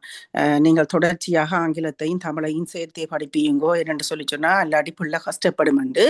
ஆனால் ஒரு ஆசிரியையாக நான் இப்போது பயிற்சி எடுத்து நான் ஒரு ஆசிரியையாக கற்பித்துக் கொண்டிருக்கின்ற காலப்பகுதியில நாங்கள் எல்லா பெற்றார்களுக்கும் சொல்றது என்னென்று சொன்னா, உங்களுடைய முதல் மொழி, உங்களுடைய தாய்மொழி எதுவோ அதை கட்டாயமாக வீட்டுல கதையுங்கோ, அதை கட்டாயமாக பிள்ளைக்கு சொல்லிக் கொடுங்கோ. அந்த முதல் மொழியை தாய்மொழியை பிள்ளை பிடித்து விட்டது என்று சொல்லி சொன்னால் அந்த புரிதலோட அது தன்னுடைய இரண்டாவது மொழியை மாத்திரமல்ல ஒன்றுக்கு மேற்பட்ட மொழிகளை கற்கக்கூடிய ஒரு சூழல் அல்லாட்டில் அந்த அந்த புரிதல் குழந்தைக்கு இருக்குமென்றது ஆய்வுகளின் அடிப்படையில அறிவிக்கப்பட்டிருக்குது. அப்ப அது ஒரு விஷயம் சொல்லணும்னு நினைச்சேன். மற்றது ரெண்டாவது, நாங்கள் உங்களுக்கு தெரியும் தமிழாசிரியையாக இருக்கலாம், ஆங்கில ஆசிரியர்களாக இருக்கலாம். 2 விஷயங்களை நாங்கள் பாடசாலையில பார்க்கிறோம். ஒன்று சப்ஜெக்ட் நாலேஜ், மற்றது அந்த படிப்பிக்கிற விதம், அந்த டீச்சிங் ஸ்டாண்டர்ட்ஸ், என்ன டீச்சர்ஸ் ஸ்டாண்டர்ட்ஸ். அப்ப அதுல சில வித்தியாசங்களை நான் பார்க்கக்கூடியதாக இருந்தது. இது எந்த விதமான குறையும் இல்லை. நான் ஒரு ஆங்கில பாடசாலை ஆசிரியையாக இருந்தாலும் தமிழ் மீது இருக்கின்ற ஒரு காதலினால் நான் 2 பாடசாலைகள்ல ஒரு கோவிட் டைம்ல ஜூமிலையும் இன்னொரு பாடசாலையில நேரடியாகவும் ஒரு வருடங்கள் படிப்பித்திருக்கிறேன். அதுக்காக எனக்கு பெருசா தமிழில பெரிய மொழி பாண்டித்தியம் ஒன்றும் இருக்குன்னு நான் நினைக்க இல்லை. ஆனால் தமிழில் எனக்கு எழுதுகிற ஆர்வங்கள் இருக்குது, புத்தகங்கள் எழுதி இருக்கிறேன். அது ஒரு பக்கம் இருக்கு. அங்க எனக்கு கணக்கு முரணான சில விஷயங்களை நான் பார்த்து கொஞ்சம் கவலைப்பட வேண்டி இருந்தது. என்னென்று சொல்லி சொன்னால் உங்களுக்கு தெரியும், உங்களோட பிள்ளைகள் எல்லாரும் படித்திருப்பினோம். எங்களோட சாதாரணமான அரச பாடசாலைகள்ல நாங்கள் ஒரு குழந்தை பிள்ளைய கூட ஒரு வளர்ந்த மனிதராகத்தான் நாங்கள் யோசிக்கிறோம். தே ஆர் லிட்டில் பீப்புள் என்று சொல்லி தெரிவினோம் எங்களுக்கு. இப்போ நாங்கள் ஒரு ஆளோட போய் கதை கேட்கல, அவருக்கு எக்ஸ்கியூஸ் மீ சொல்லி அவருக்கு மரியாதையை கொடுத்து அவர்களுக்கு அந்த ஜனநாயக பண்பாடுகள் அனைத்தையும் அவர்களுக்கும் இருக்குது, அவர்களுக்கும் அந்த ஜனநாயக உரிமைகள் இருக்கின்ற முறையில தான் நாங்கள் அவர்களுக்கு படிப்பிக்கிறது, அவர்களோட பழகிறது. அது அந்த டீச்சர்ஸ் அந்த அன்பு, அந்த பாசம் அந்த பிள்ளைக்கு கிடைக்கும் போது அதுக்காக தமிழ் பாடசாலைகள்ல இல்லையென்று நான் சொல்ல இல்லை, அதுவும் ஒரு ஒரு ஒரு ஒரு விஷயமாக இருக்கலாம் என்று நான் நினைக்கிறேன். ஏனென்று சொல்லி சொன்னால் எங்களுக்கு எங்களுக்கு அந்த ஓல்ட் ஸ்கூல் டீச்சர்ஸ் இங்கேயும் இருக்கணும். நான் அதை பார்த்திருக்கிறேன் கண்ணாலே. ஆனப்படினால இதில் எனக்கு சொல்றதுக்கும் ஒரு கூச்சமும் இல்லை. அந்த அந்த படிப்பிக்கிற விதத்திலையும் சில பிள்ளைகள் பயந்து போகாத இருக்கிறார்களும் இருக்கணும். அதுக்காக எல்லாரும் அல்ல, நான் போன பாடசாலைகள்ல அது அந்த கண்டிப்பை நான் கண்டு கொண்டேன். அதுக்காக சாதாரணமான இங்க அரச பாடசாலையில கண்டிப்பு இல்லாமல் இல்லை, கண்டிப்பு இருக்குது. ஆனால் அந்த அந்த அந்த 2 விதமான விஷயங்கள் அங்க இருக்குது. தனிய மொழி அறிவு மாத்திரமல்ல, அந்த ஆசிரியர்களுக்கும் மாணவர்களுக்கும் இடையேயான அந்த உறவு முறை, அந்த ரிலேஷன்ஷிப், பெற்றார்களுக்கும் ஆசிரியர்களுக்குமான உறவு முறைகள் எல்லாம் சரியான முக்கியம் என்று நினைக்கிறேன் இந்த தமிழ் கல்வியிலையும். மற்றது இவ்வளவு 30 வருடங்களாக தொடர்ச்சியாக இந்த தமிழ் பாடசாலைகள் நடந்து கொண்டு வாரது மனதுக்கு மிகவும் திருப்தியான ஒரு விஷயம். அது சாதாரணமாக ஒரு சின்ன ஒரு அமைப்பை உருவாக்கினாலே உடைந்து போற இந்த காலப்பகுதியில இந்த பாடசாலைகள் இத்தனையும் பெற்றோர்களை கூட்டி வைத்து இந்த குழந்தைகளுக்கு இப்படி ஒரு வளமான எதிர்காலத்தை உருவாக்குவதற்காக அவர்கள் தொடர்ச்சியாக உழைத்து கொண்டிருக்கிறது மிகவும் போற்றத்தக்க, பெருமைப்படக்கூடிய ஒரு விஷயம். மற்றது நீங்கள் அந்த முன்பள்ளியை பற்றி கதைச்சிங்கள். அந்த முன்பள்ளி நாங்கள் பாடசாலையில இங்கத்தியான் பாடசாலைகள்ல நாங்கள் நெக்கிமா போலதான் நாங்கள் எங்களோட தமிழ் பிள்ளைகளை நெக்க வேணுமே என்று சொல்லி சொன்னால் எங்களோட பாடசாலைகள்ல அதை ஃபவுண்டேஷன் ஸ்டேஜ் என்று சொல்லி இதுல எனக்கு முதல் கதைத்த ஒரு ஆசிரியர் சொன்னார், பாடசாலை நிர்வாகி அல்லது ஆசிரியர் சொன்னார், அந்த முன்பள்ளி தொடர்பாக இருக்கிற விடயங்கள் கட்டாயமாக அது செய்யப்பட வேணுமே என்று சொல்லி சொன்னால் நாங்கள் பள்ளிக்கூடத்திலே அதை ஃபவுண்டேஷன் ஸ்டேஜ் என்று தான் சொல்றோம். அங்கதான் நீங்கள் அத்திவாரத்தை போடுறீங்க. குழந்தைகள் ரஞ்சனாக்கா நீங்க சொன்ன மாதிரி கேட்கறதுக்கு அந்த கேள்வி ஞானம் எல்லாமே அங்கதான் உருவாக்கப்படுது. ஆனால் நீங்கள் அந்த சொன்ன மாதிரி ஒரு சைனீஸ் ஆக்கள் படிப்பிக்கணும், அவை அதுலதான் கதைப்பினம் என்று சொல்றது. சீனர்கள் தங்களோட சமூக கட்டுமானத்துக்கு பெயர் பெற்றவர்கள், அவைகள் சரியான கட்டுப்பாடானவர்கள், அவர் அப்படித்தான் அவைகள் செய்வினம். ஆனால் அதே கட்டுப்பாடும் அந்த நெறிமுறையும் எங்களோட தமிழ் சமுதாயத்திலே அதுவும் இளம் தாய்மார்களுக்கு எவ்வளவு தூரம் நாங்கள் கொடுக்க போகிறோம் என்றதும் இன்னொரு கேள்வி. அது அந்த கட்டாய நெறி அங்கேயும் கொண்டு வரப்பட வேணும். தனியது பெற்றார்களால் நடத்தப்படுது. ஆனபடியா பெற்றார்கள் எப்படி வேணும் என்றாலும் இருப்பார்கள் என்று சொல்லி சொன்னால் எங்களுக்கு அப்படியான ஒரு பள்ளி தேவையில்லை. அது ஒரு முன்மாதிரியாக இருக்காது அந்த பள்ளி. ஆனபடினால இந்த வளமையாக ஆங்கில பாடசாலைகள்ல நாங்கள் ஃபோனிக்ஸ் படிப்பிக்கிறோம். அந்த ஃபோனிக்ஸ் இருக்கிற அந்த ஃபோனிம்ஸ் ஒவ்வொரு சத்தத்தை பற்றி படிப்பிச்சு நாங்கள் கொண்டு போறோம். அதாலேயும் அவர்களுக்கு இந்த ரீட் பண்ணுறதுக்கு அது ஒரு மிகவும் இலகுவான முறையாக இருக்குது. எனக்கு டெக்னாலஜி வைஸ் எனக்கு பெருசாக அறிவில்லை. I'm not very computer literate. Anyway மற்றது நீங்கள் அதை பற்றி ஒருக்கா யோசிக்குங்க. எல்லா பாடசாலைகள்லையுமே அந்த ஒரு முன்பள்ளி மாதிரி இருக்கு. அதுக்கான நிபந்தனைகளை முதலே சொல்லி இப்படித்தான் நாங்கள் இருக்க போறோம் இதுதான் என்று சொல்லி ஒரு ஆசிரியரின் கீழே அதை கொண்டு போனால் ஈவன் ஒரு அரை மணித்தியாலம் ஒரு மணித்தியாலம் அவர்கள் இருந்துட்டு போனாலே அது மிக பெரும் உதவியாக இருக்கும் அவர்களோட கற்றல் பாதைக்கு என்று நினைக்கிறேன். நான் கணக்கு கதைக்கையில இதோட முடிச்சு கொள்றேன். நன்றி. நீங்கள் உங்களுடைய அனுபவத்தையும் ஒரு ஆசிரியரான உங்களோட இந்த அரச பள்ளியில் இருக்கிற ஆசிரியராக உங்களோட அனுபவத்தையும் பகிர்ந்ததில் நன்றி. ஓகே, நன்றி உங்களோட பகிர்வுக்கு கலா. நீங்கள் சொன்ன விடயங்கள் நல்ல விடயம். இந்த விடயங்களை பற்றி தேவையான ஆசிரியர் நீங்கள் சொல்லலாம். நினைக்கிறேன் உங்களோட நேரம் தாண்டிட்டது போல இருந்தாலும் இல்லை, ஆசிரியர் சொன்னது உண்மை. நாங்கள் என்றால் நிறைய விடயங்கள் நாங்கள் எங்கள்கிட்ட வந்து இப்போ ஆங்கில பாடங்களை எடுத்தால் நீங்கள் பிள்ளைகள்கிட்ட போனீங்கன்னா லைப்ரரியில் பார்த்தீங்கன்னா கலர் கோடட் புக்ஸ் இருக்கு, ரீடிங் புக்ஸ். பிள்ளைகள் சின்ன வகுப்புல இருந்து அதை சொல்லுவேன், டீச்சர் சொல்லுவேன், நீ இப்போ இந்த கலரை வாசின்னு. அப்புறம் அந்த பிள்ளை அந்த கலர் கோடட் புக்ஸ் ஓகே என்றால் அதுக்கு அடுத்த லெவலுக்கு போகும். இவ்வாறாக ஆங்கிலத்தில் வந்து அந்த புத்தகங்களுடைய தரங்கள் அவர்கள் வாசிக்கிறதுக்கு எங்கள்கிட்ட தமிழ்ல அப்படி இல்லை. நாங்கள் சிறுவர் புத்தகங்கள் என்று சொல்லி கொஞ்சம் புத்தகங்களை வாங்கி வச்சா அதுல வந்து இருக்கிற சொற்கள் வந்து சில வேளை கடினமான சொற்களா இருக்கும். அப்ப இதுக்கு எல்லாம் ஒரு அமைப்பு ரீதியாக நாங்கள் இதை உருவாக்குறது தான் ஒரு சிறந்த ஒரு இது. அடுத்து வந்து இந்த இப்போ ஓரளவு வயதுக்கு மேலே வந்த பிள்ளைகளை நாங்கள் கூப்பிட்டு வச்சு பெற்றோர்களுக்கு முன்னுக்கு செய்கிறது சரி. ஆனால் நாங்கள் இந்த மெட்டதுகள் அதாவது ஃபவுண்டேஷன் லெவலில் அந்த பிள்ளைகளை கூப்பிட்டு செய்யக்க நாங்கள் அதுக்கு ரெஜிஸ்டர்டாக இருக்கோம். ஏனென்றால் இங்கே பல பள்ளிகள் அவ்வாறான தரமுள்ள ஆசிரியர்களை வைத்திருப்பதில்லை. அது என்னென்றால் அதுக்கு உரிய இங்கே வந்து அந்த டீச்சிங் கிராஜுவேஷனோ அல்லது அந்த சர்டிஃபிகேஷன் செய்தவர்கள் தான் வந்து அந்த பிள்ளைகளை பார்க்கலாம். அது வந்து அது முக்கியம். நாங்கள் அது சட்டம் ரீதியாக அதை நாங்கள் அணுகி அப்படியான இதுகளை செய்கிறதுக்கு உண்மையிலேயே அதை அமைப்பு ரீதியாக நாங்கள் உருவாக்கினால் அது ஒரு மிகச்சிறந்த ஒரு இது. நாங்கள் கன பேர் இருந்து இதன்ற விட தமிழில் பேசி குழந்தைகளோட தமிழில் பேசி தமிழில் விளையாடுவோம். தமிழில் வரும்னு நாங்கள் கற்பிக்க வேண்டாம். தமிழில் விளையாடும் பொழுதே அந்த குழந்தை நிறைய தமிழை கற்றுக்கொள்ளும். அதுக்கான முயற்சிகளை எடுக்கலாம். சரி வந்தால் எல்லாம் நாங்கள் அந்த முயற்சிகளை கண்டிப்பாக செய்ய வேண்டும். மற்றது ஆசிரியர் குறிப்பிட்ட பல விடயங்கள் அவர் தன்னுடைய அனுபவத்திலேருந்து சொல்லியிருக்கிறார். அதில் பல விடயங்கள் உண்மை. நாங்கள் வந்து என்றால் எங்களுக்கு புலம்பெயர் தேசங்களில் தமிழ் கற்பிக்கும் ஆசிரியர்கள் தமிழ் அறிவுள்ள ஆசிரியர்கள் எடுப்பது மிகச் சிரமமாக இருக்குது.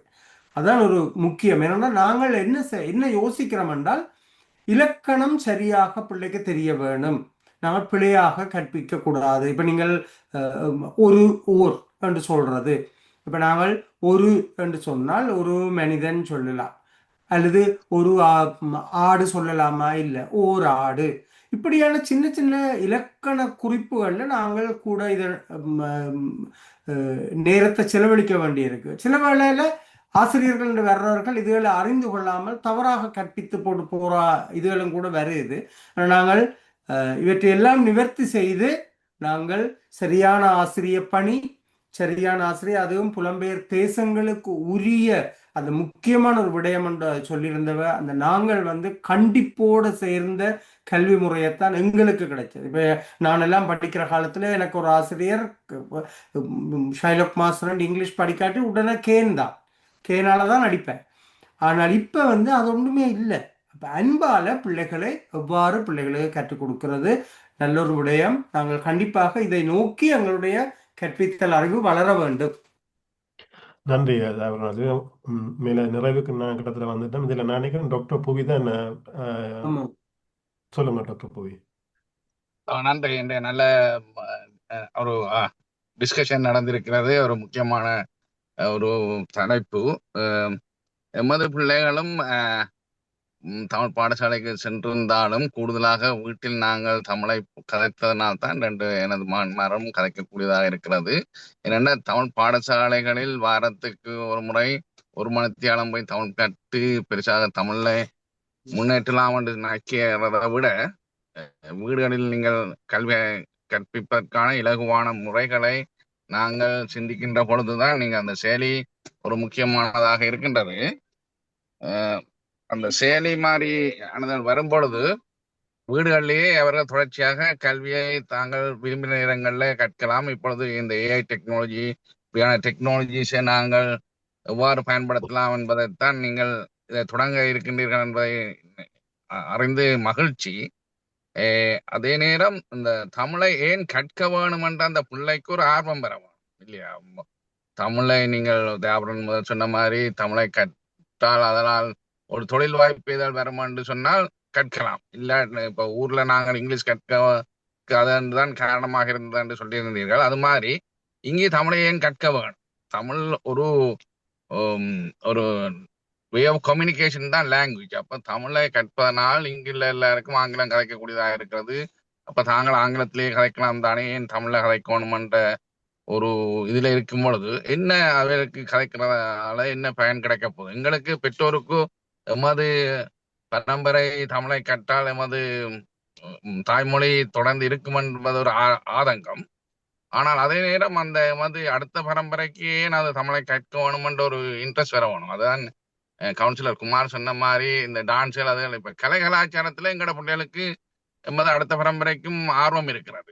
அப்படியான ஒரு ஆர்வம் இருக்கிற துறையை காட்டித்தான் நாங்கள் அவர்களை இன்சென்டிவே பண்ணலாம்னு நினைக்கின்றேன்.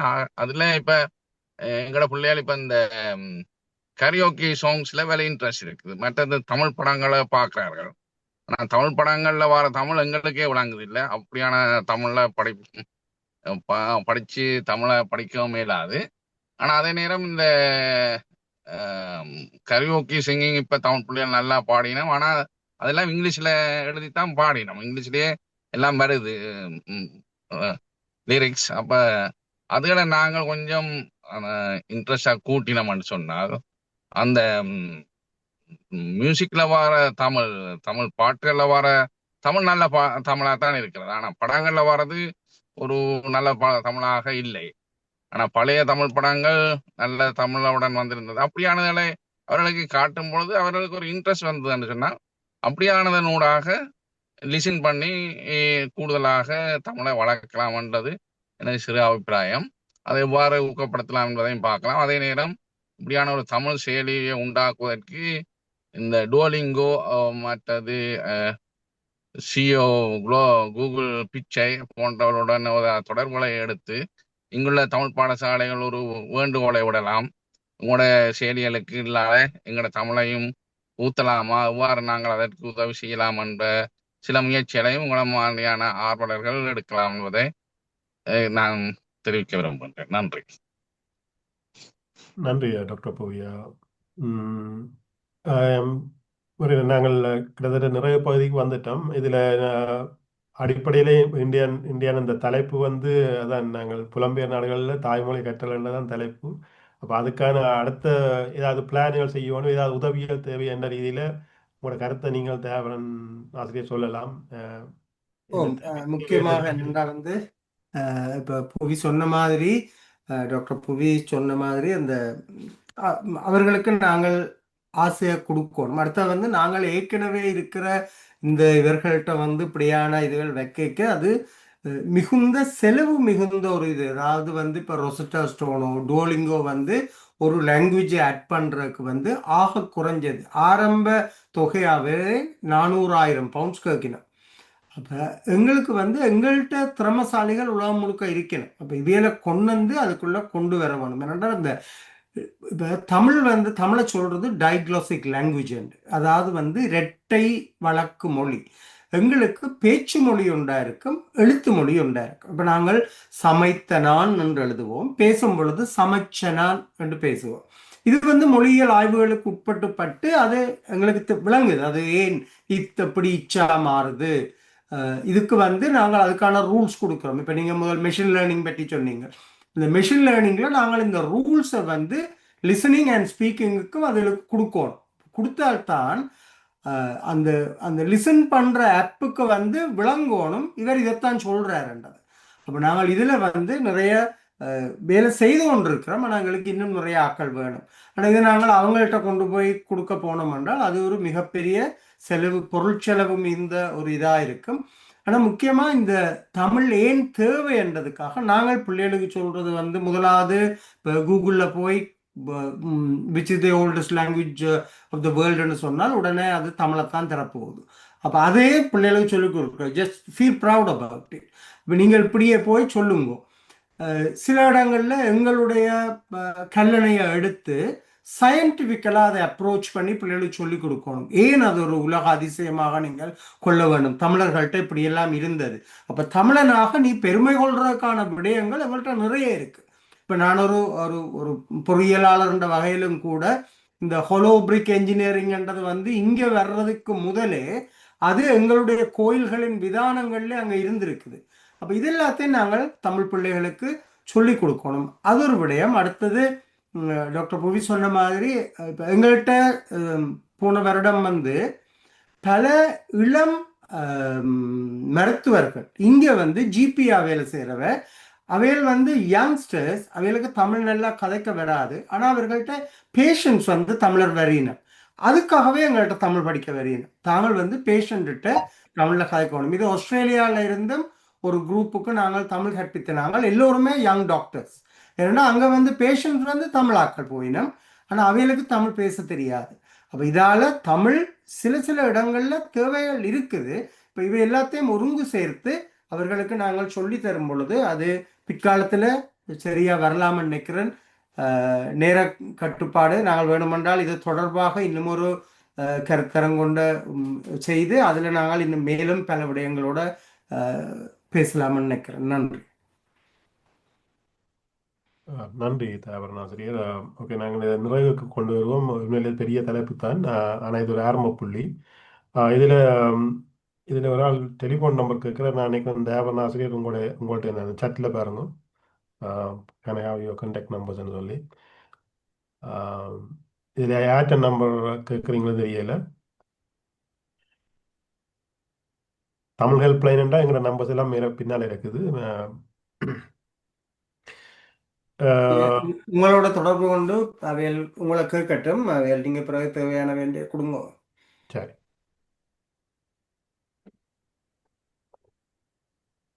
நன்றி. இந்தியான இந்த நிகழ்வு உண்மையில் ஒரு ஆரம்ப புள்ளி தான், ஒரு பெரிய விடயம். அதில் ஆரம்ப புள்ளியை நாங்கள் தொட்டு சென்றிருக்கின்றோம். அந்த 3 வளவாளர்களும் தங்களோட பகுதியை சார்ந்த விடயங்களை நிறைய இதில் சொன்னார்கள். அது நேரம் இதில் பார்வையாளர்கள் நிறைய விடயங்களை சொன்னார்கள். இது அடுத்த கட்டத்துக்கு ஏதாவது போகணும். நாங்கள் இப்போ அதிலே ஒரு இணை கொண்டு வேணும். இந்த அடுத்த கட்டத்துக்கு போகணும்னு சொல்லி இப்போ வளமையாக நாங்கள் இப்படியான தமிழர் உதவி சேவை என்ற ரீதியில் நாங்கள் இப்படியான விடயங்களை நாங்கள் என்ன செய்யறாங்க, ஒரு வாட்ஸ்அப் குரூப் ஒன்று எடுத்து போட்டு அதை ஃபாலோ பண்ணுவோம். நாங்கள் இப்போ நாங்கள் ஒரு தமிழர் குழு அமைத்தீங்கன்னா பெட்டரா இருக்கு உங்க தலைமையில், உங்க மீடியா. ஆமாம், ஓகே. அப்போ நாங்கள் தமிழர் உதவி சேவை சார்பாக ஒரு குழு ஒன்று நாங்கள் இந்த இதில் ஆரம்பித்து வர்றோம். அப்போ அதில் நீங்கள் இதில் நாங்கள் எங்களோட வளமையான எங்களோட குழுக்களுக்குள்ளாக அந்த லிங்கை நாங்கள் போடுறோம். நீங்கள் அதில் இணைந்து கொள்ளலாம். அதில் இருப்பினம் தேவரநாசிரியர், மற்றது சிவாப்பிள்ளை, மற்றது பஞ்சனாசிரியர் எல்லாம் இருப்பினம். அப்போ இந்தியன் கதைத்த விடயங்கள்லையும் அங்கால அடுத்த விடயங்களை பற்றியும் அதில் நாங்கள் தொடரலாம். சொல்கிறேன் சரியா தேவரநாசிரியர்? நன்றி. இப்போ நாங்கள் இன்றைய நிகழ்வை இத்துடன் நாங்கள் நிறைவு கொண்டு வருவோம். இது இந்த ரெக்கார்டிங் நாங்கள் ஞாயிற்றுக்கிழமை இருக்கும், பார்க்காதவர்கள் அதை பார்த்து கொள்ளலாம். இன்றைய இந்த நிகழ்வோடு இணைந்த அனைவருக்கும் நன்றி. முக்கியமாக இங்கே பேச்சாளர்களாக வந்திருந்த தேவரநாசிரியர், சிவாப்பிள்ளை அவர்கள், ரஞ்சனா ஆசிரியர்கள், உங்கள் 3 பேருக்கும் நன்றி. மீண்டும் வார வெள்ளிக்கிழமை இன்னொரு தலைப்போடு நாங்கள் இங்கே இணைந்து கொள்வோம். நன்றி, வணக்கம். நன்றி, வணக்கம். நன்றி தியானி, நன்றி டீச்சர், வணக்கம். நன்றி.